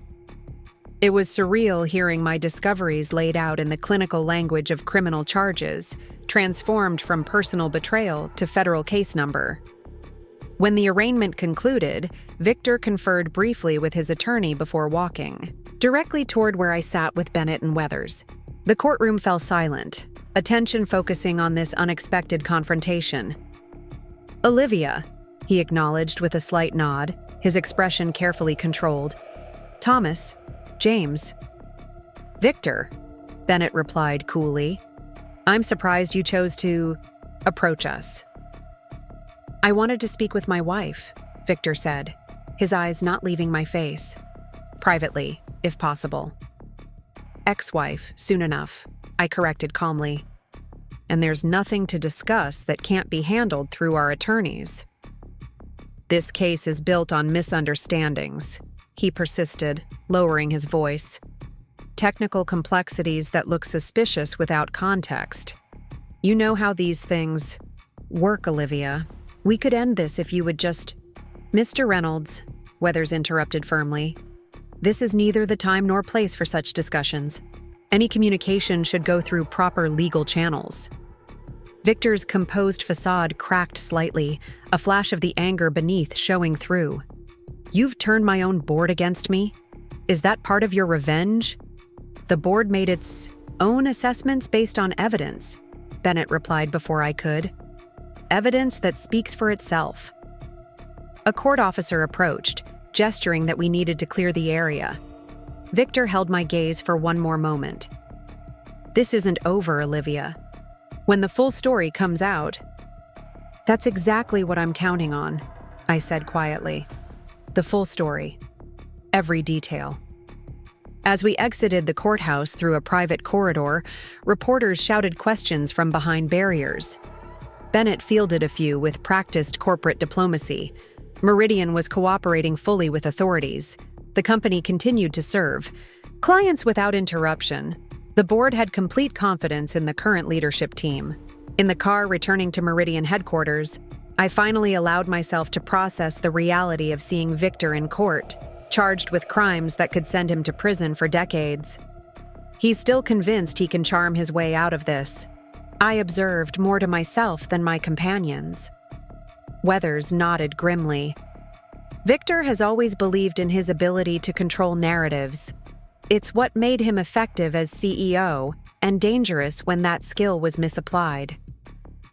The evidence is overwhelming, Bennett added. Katerina's cooperation has sealed most of the gaps. His not guilty plea is just a negotiating position. My phone buzzed with a message from Sarah Jenkins. Reynolds approached about potential plea deal already, seeking reduced charges in exchange for cooperation against other targets. I showed the message to Bennett and Weathers. It seems Victor is already looking for an exit strategy. Other targets? Weathers questioned. Beyond Katerina? The kickbacks didn't happen in isolation, I reminded him. There were acquisition targets who knowingly participated in the fraud, and potentially board members at those companies who looked the other way. Bennett exhaled slowly. This will get worse before it gets better. Back at Meridian, I found Maya waiting outside my office with an unusually serious expression. We have a situation, she said without preamble. Someone attempted to access the archived server logs from an external connection using Victor's old credentials. I ushered her inside, closing the door. When? During the arraignment, she replied, handing me a tablet displaying the security alerts. The attempt came from an IP address associated with a coffee shop near the courthouse. Victor wouldn't risk that himself, I mused, studying the logs. Someone working for him, perhaps. They didn't get in, Maya assured me. The security protocols you implemented blocked the attempt and triggered alerts, but they were specifically targeting logs from the periods covering the Singapore acquisitions. Evidence tampering, I concluded, trying to alter the digital trail of who approved what and when. Maya nodded. I've preserved everything and added additional monitoring, but I thought you should know immediately. You did the right thing, I assured her. Let's implement the enhanced authentication protocols we discussed last week. And prepare documentation of this attempt for the SEC. After she left, I sat at my desk considering the implications. Victor's arraignment wasn't just a legal formality. It was the beginning of a desperate scramble to mitigate damage. The attempted server access suggested he was actively trying to alter evidence even as he stood before a judge. My phone rang. Arthur Klein, my divorce attorney. Ms. Chen, I've received a new settlement offer from Victor's attorney. He's proposing complete financial disclosure, full division of all remaining assets after legal fees, and public acknowledgement of your technical contributions to Meridian. In exchange for what? I asked, already suspecting the answer. Your reconsideration of certain statements to the SEC regarding his knowledge of the falsified technical evaluations. I shook my head, though Klein couldn't see it. He wants me to change my testimony to support his claim of ignorance. Essentially, yes, Klein confirmed. His attorney suggests that perhaps there were misunderstandings about who knew what regarding the technical aspects of the acquisitions. Convenient misunderstandings that might reduce his criminal exposure, I noted dryly. The answer is no. My statements to the SEC were truthful and complete. I expected as much, Klein replied. But I'm obligated to present all settlement offers. On a related note, the offshore accounts have been fully traced and documented.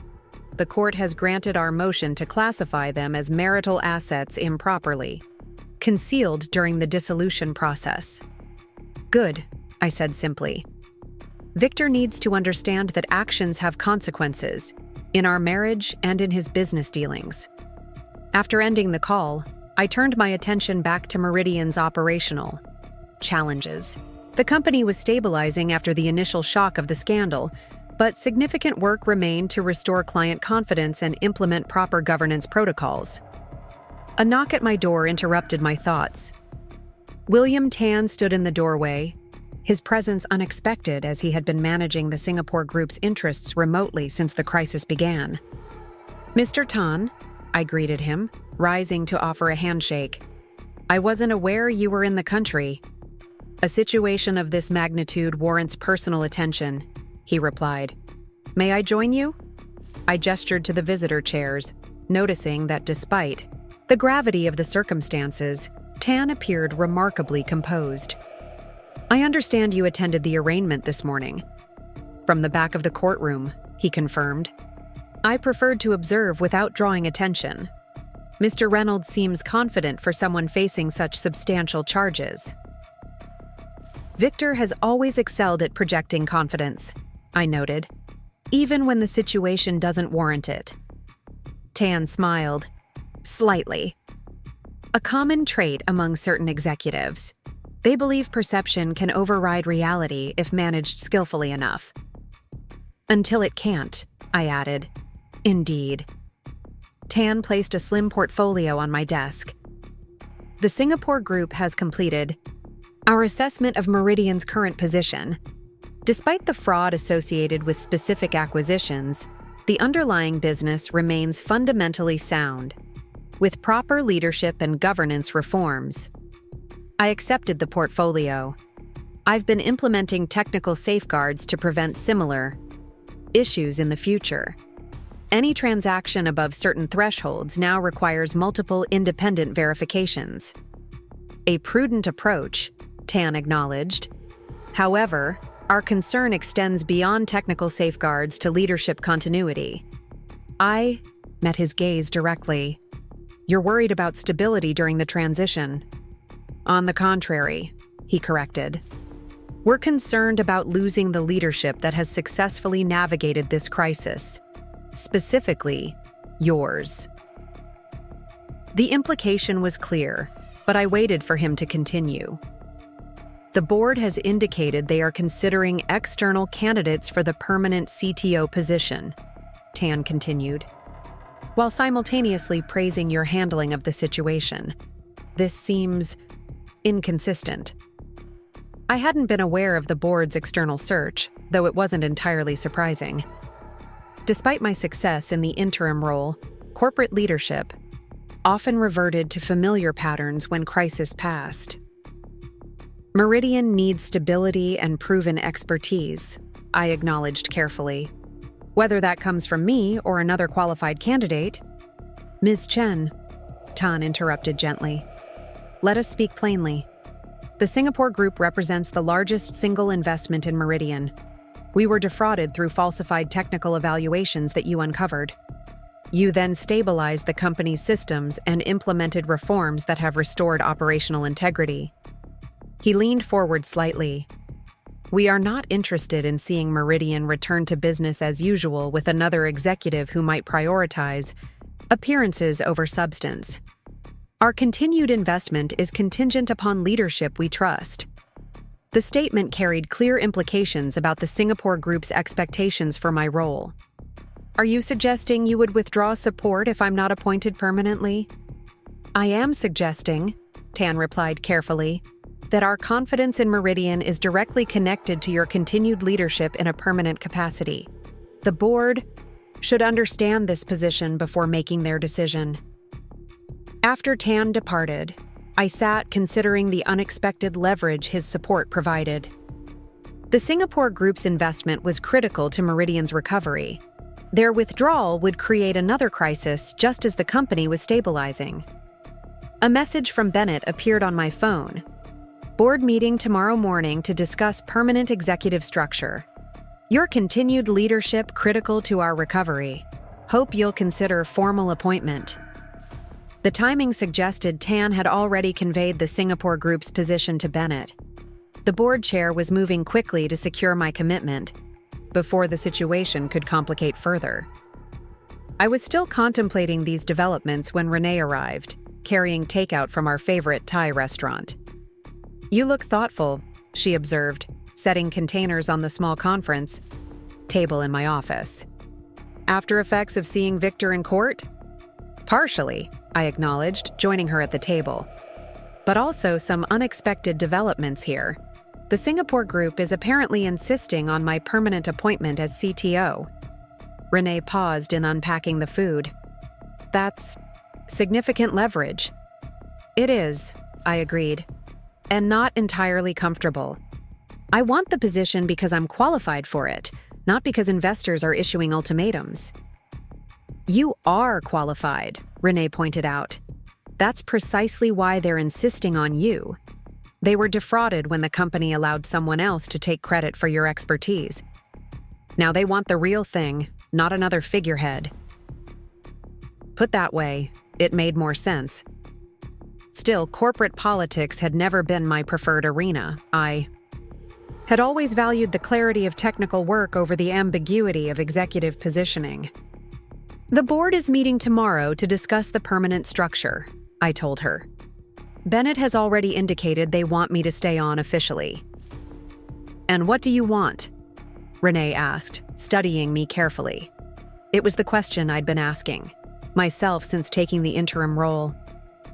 Did I want to remain at Meridian, a company forever connected to Victor and the painful dissolution of our marriage? Or did I want a fresh start elsewhere, leveraging my newly public expertise for a position without complicated history? I want to finish what I started, I said finally.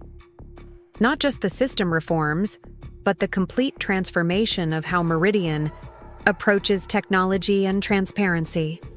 There's important work still to be done here. Renee nodded, looking satisfied with my answer.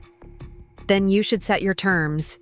This is a negotiation where you hold most of the cards. After lunch, I spent the afternoon preparing for the board meeting, developing a comprehensive proposal for Meridian's technical strategy going forward. If I was going to accept a permanent position, it would be with clear authority to implement necessary changes without the constraints Victor had always imposed. At 6 o'clock, Maya appeared in my doorway with another security update. The same credentials were used in another access attempt, this time from a residential IP address. Victor's home network? I asked, immediately concerned. She shook her head. No, a location in Westlake. Records show it's registered to a Julian Morales. The name triggered immediate recognition. Morales was the founder of TransAsia Tech, one of the companies Meridian acquired with inflated valuation. The same TransAsia that sold property to Victor's shell company 3 weeks after the acquisition closed, Maya added, clearly having done her research. They're coordinating, I realized. Victor and the acquisition targets who participated in the kickback scheme, trying to alter evidence that connects them. Should we alert the SEC? Maya asked. Immediately, I confirmed. And implement a honeypot strategy. Create a secured partition that appears to contain the logs they're seeking, but actually tracks and records their access attempts while keeping the genuine evidence protected. Maya's eyes lit up at the technical challenge, essentially creating a trap that documents their attempted tampering in real time. Exactly, I nodded. Let them think they've found a vulnerability, then use their own attempts against them. After Maya left to implement the strategy, I called Sarah Jenkins to brief her on the developments. They're getting desperate, she observed, which suggests the prosecution's case is even stronger than we initially assessed. Victor has always believed he could control information flow, I replied.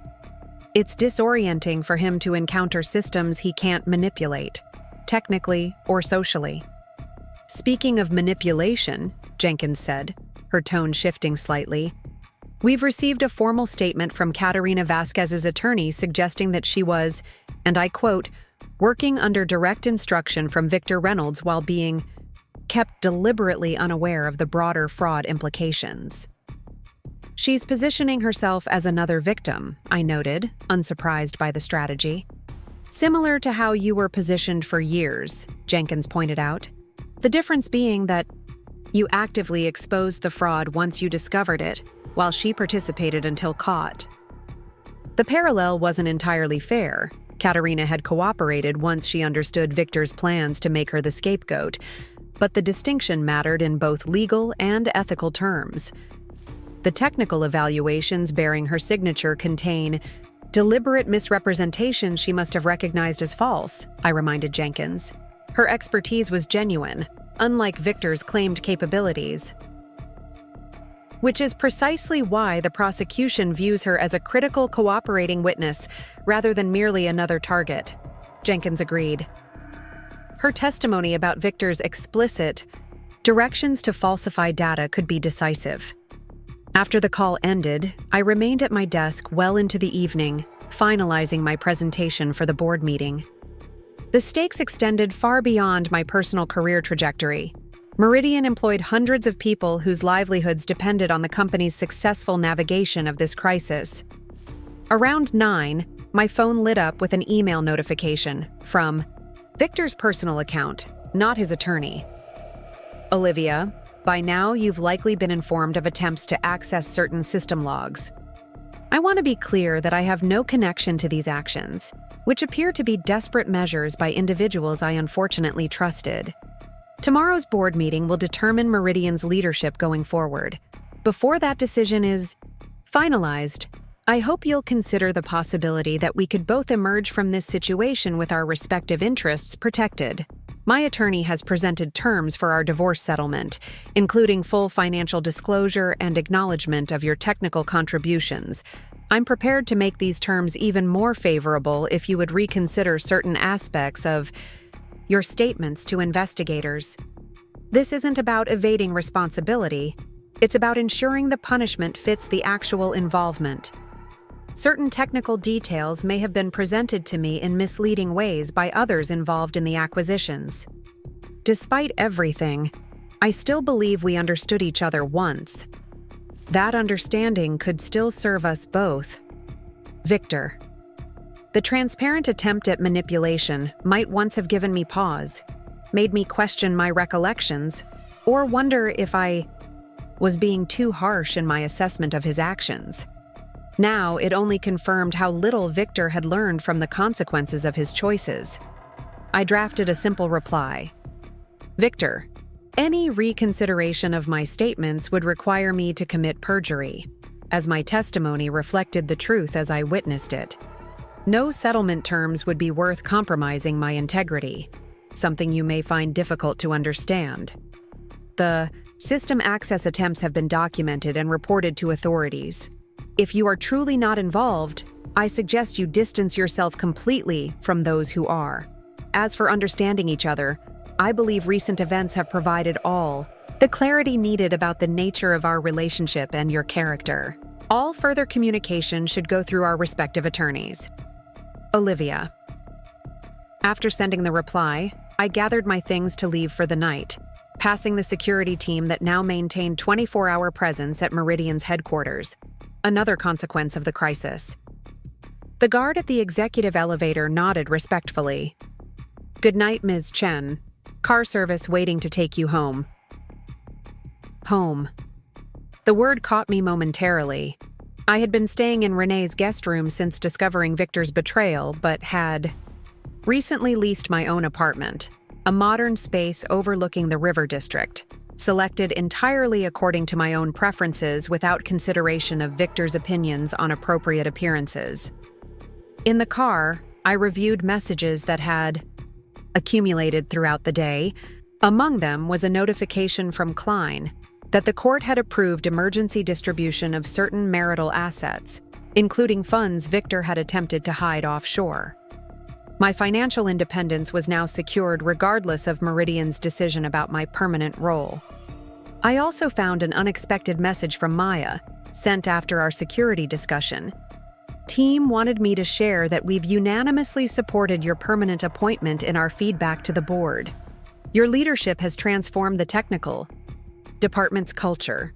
We're finally being valued for substance over appearances. The simple note carried more significance than Maya could have known. Throughout my marriage to Victor, I had allowed my technical expertise to be hidden behind his polished facade, accepting his argument that appearances mattered more than substance in corporate leadership. Now I was being valued specifically for prioritizing substance over appearances, for bringing authenticity and transparency to a role Victor had filled with carefully constructed illusion. As the car navigated evening traffic toward my new apartment, I reflected on how completely my life had transformed in just a few weeks, from trophy wife to interim CTO, from silent supporter to public leader, from someone defined by her relationship to Victor to a woman reclaiming her independent identity. Tomorrow's board meeting would determine whether that transformation extended to permanent leadership at Meridian. But regardless of their decision, I had already achieved the most important victory. I had remembered who I was beneath the role Victor had crafted for me. The woman who would walk into that boardroom tomorrow wasn't seeking validation or position. She was offering expertise and integrity that had always been there, just hidden from view, like so much else in the carefully controlled world Victor had constructed. He had told everyone I was just his trophy wife, creating a narrative that served his purposes while diminishing my contributions. That narrative had collapsed completely, revealing the truth he had worked so hard to conceal, that behind his success had always been a woman whose capabilities exceeded his own. Whatever the board decided tomorrow, that truth could never be hidden again. The boardroom fell silent as I concluded my presentation. 12 pairs of eyes studied me with expressions ranging from impressed to calculating. My comprehensive 6-month plan for Meridian's technical restructuring had been more ambitious than they'd expected, transforming not just security protocols but the entire approach to technical governance. "Any questions?" I asked, standing confidently at the head of the table where Victor had once presided. Rebecca Winters spoke first, removing her glasses thoughtfully. "This goes well beyond system security, Ms. Chen. You're proposing a fundamental shift in how technical decisions integrate with financial operations." "Because that's where the vulnerability began," I replied. "The falsified evaluations succeeded because technical and financial systems operated in silos, allowing manipulation to go undetected. Integration creates natural checks and balances." Thomas Bennett nodded approvingly. "The Singapore group has reviewed these proposals and expressed strong support. William Tan specifically mentioned the transparency protocols as addressing their primary concerns."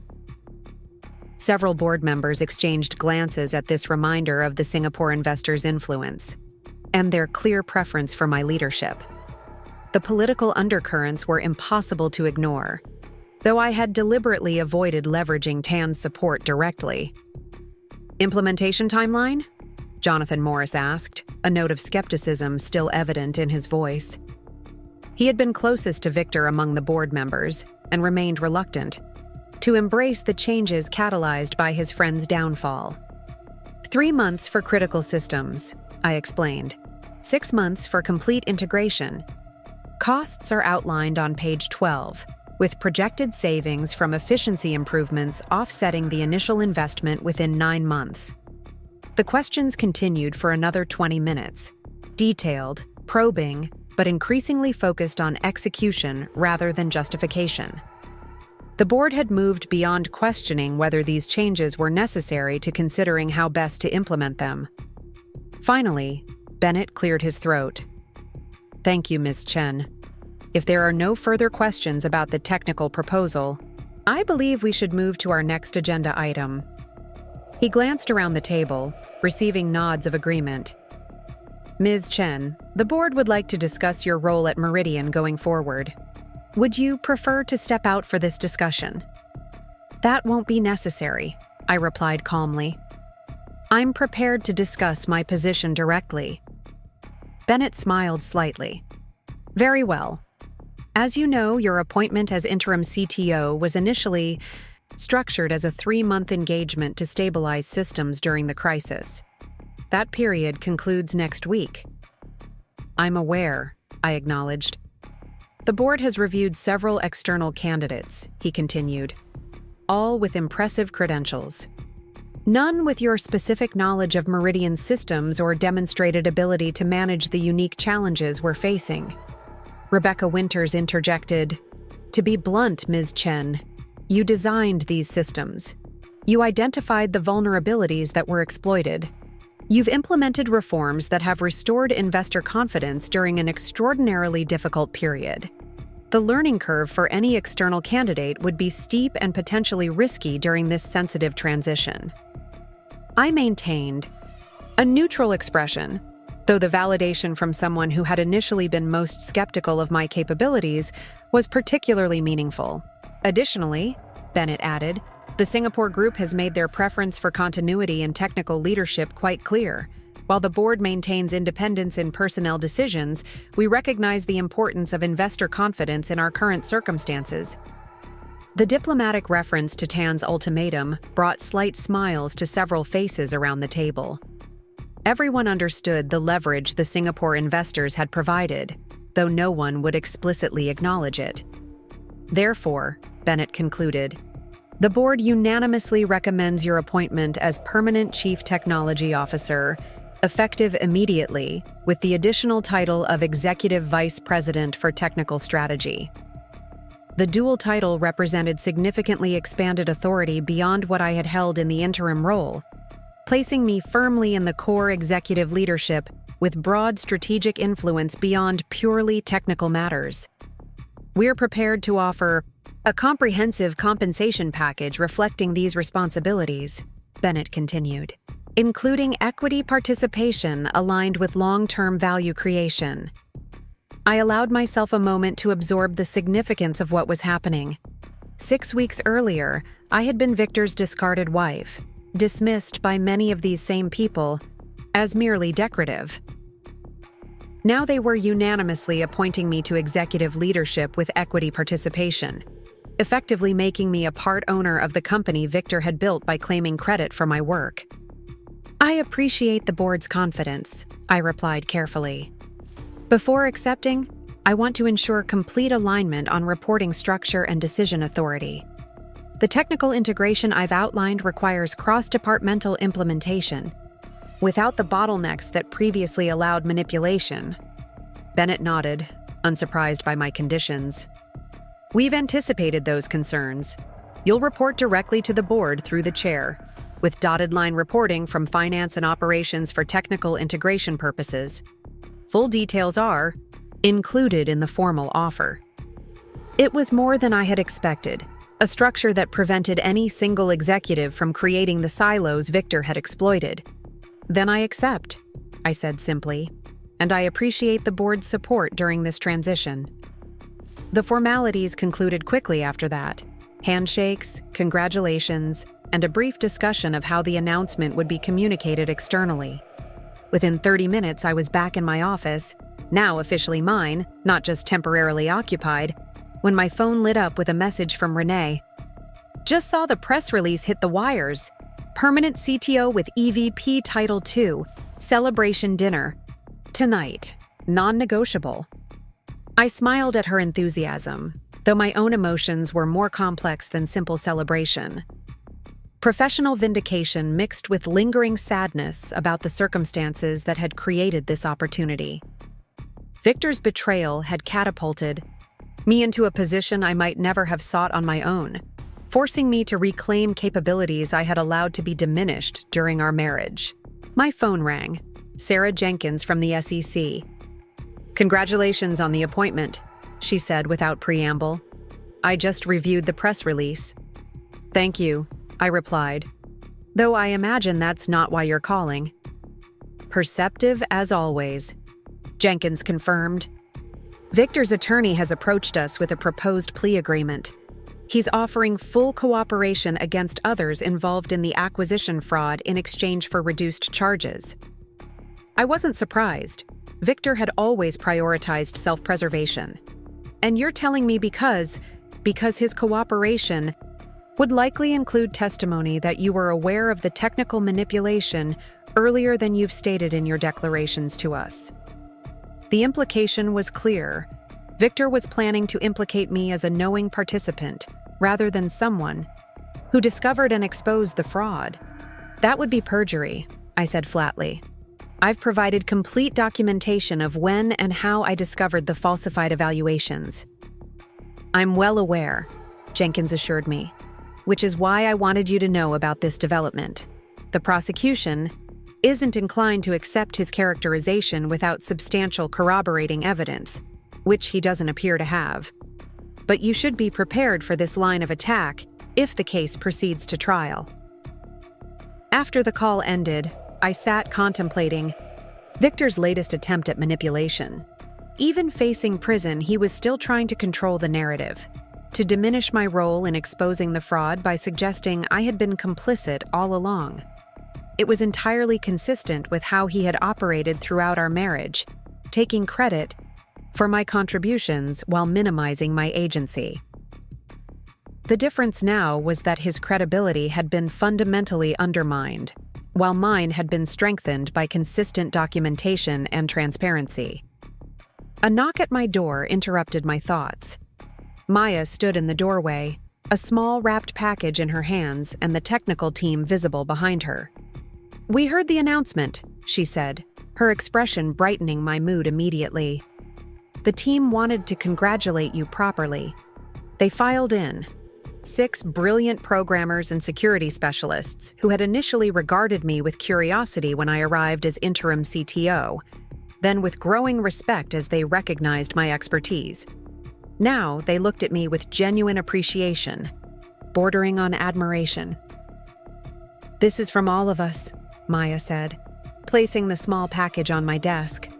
I unwrapped it carefully to find a beautifully crafted crystal cube, laser-etched inside with a 3D representation of Meridian's security architecture. The recursive authentication protocol I had designed years earlier, displayed as an elegant, geometric form. "It's beautiful," I said, genuinely touched by the thoughtfulness of the gift. "Thank you all." "We wanted you to have a visible reminder of what you built," Maya explained. "Something that can't be hidden or claimed by anyone else." The symbolism wasn't subtle, but it was deeply meaningful. For years, my work had been invisible, claimed by Victor, hidden behind his polished presentation. Now it was literally crystallized, my creation captured in permanent form that acknowledged its true origins. After the team departed, I placed the crystal cube prominently on my desk, a tangible reminder of the journey from hidden architect to recognized leader. My phone buzzed with another message. My attorney, Arthur Klein. "Judge has approved final property division. All offshore. Accounts confirmed as marital assets with 65% allocation to you as compensatory distribution. Congratulations on both legal victories today." The divorce settlement had ultimately been almost anticlimactic. Victor's attempts to hide assets had backfired spectacularly, resulting in the court awarding me a larger percentage than standard practice. Between the financial settlement and my new position, I had achieved more independence than I had ever imagined when those divorce papers first arrived. As the afternoon sun slanted through my office windows, I found myself reflecting on the extraordinary path that had brought me here. 6 weeks ago, I had sat devastated in the penthouse, reading Victor's callous dismissal after 13 years of marriage. Today, I was permanently appointed to executive leadership in the company he had built by claiming credit for my work, while he faced federal charges that could send him to prison for decades. Some might call it karma or poetic justice. I saw it differently, not as retribution, but as restoration. I hadn't set out for revenge when I discovered Victor's betrayal. I had simply stopped concealing my own capabilities and started holding him accountable for his actions. My intercom buzzed. Bennett requesting a brief meeting before the day ended. I found him in the chairman's office, reviewing the press coverage of my appointment. "The response has been overwhelmingly positive," he noted as I entered. "Particularly from technical analysts who have reviewed your background and recognized how your expertise aligns with Meridian's needs." "I'm glad to hear that," I replied. "Stability is critical during this transition." Bennett gestured for me to sit. "I received a call from Victor's attorney an hour ago. They're requesting a board meeting to allow Victor to present his perspective on the acquisition irregularities." I raised an eyebrow. "The board has already reviewed extensive documentation of the fraud. What perspective could possibly change that assessment?" "None that I can imagine," Bennett agreed. "But as a matter of process, we're obligated to consider the request. I wanted you to know before it appears on the agenda." "I appreciate the transparency," I said. "When would this meeting occur?" "Next week, assuming the court approves his attendance under security protocols. The board has insisted that SEC representatives be present for any such discussion." I nodded, understanding the implications. Victor believes he can still charm his way out of this, convince the board that the technical complexities were simply misunderstandings rather than deliberate fraud. "A strategy that seems particularly ill-advised given your permanent appointment," Bennett observed with a slight smile. "The board now includes the person most qualified to evaluate technical misrepresentations." The irony wasn't lost on me. Victor would be attempting to explain away technical manipulation to the very person whose work he had manipulated and claimed as his own. His fundamental miscalculation had always been underestimating my capabilities, while overestimating his ability to control perceptions. As I left Bennett's office, the last rays of sunlight illuminated the framed mission statement in the executive hallway. Meridian Ventures, building value through integrity and innovation. Words that had rung hollow during Victor's leadership, but might now have a chance to become reality. My phone buzzed with one final message for the day, from Katerina Vasquez, whose cooperation with authorities had continued while she worked to rebuild her own life in the aftermath of the scandal. "Heard about your appointment. A victory for substance over image. Congratulations." Coming from the woman who had once replaced me in Victor's affections, the acknowledgement carried unique weight. We had both been manipulated by the same man, though in different ways. The difference was that I had found my way back to authentic self-worth, while Katerina was still beginning that journey. I texted back a simple reply. "Thank you. Remember what I told you. It's never too late to reclaim your own narrative." As I gathered my things to meet Renee for the celebration dinner she had insisted upon, I took one last look at the crystal cube on my desk, my creation, finally acknowledged as mine. Victor had told everyone I was just his trophy wife, dismissing my worth beyond appearances. In doing so, he had created the perfect cover for me to access the evidence of his fraud, and ultimately replace him at the company he thought was his alone. The ultimate irony was that I had never wanted his position or power. I had simply wanted recognition for my contributions and the freedom to apply my capabilities without diminishment. In attempting to discard me, Victor had inadvertently created the perfect conditions for me to fully emerge from his shadow into a role that had always suited me better than it had suited him. He had told everyone I was just his trophy wife. The board had just unanimously declared otherwise. Up next, you've got 2 more standout stories right on your screen. If this one hit the mark, you won't want to pass these up. Just click and check them out.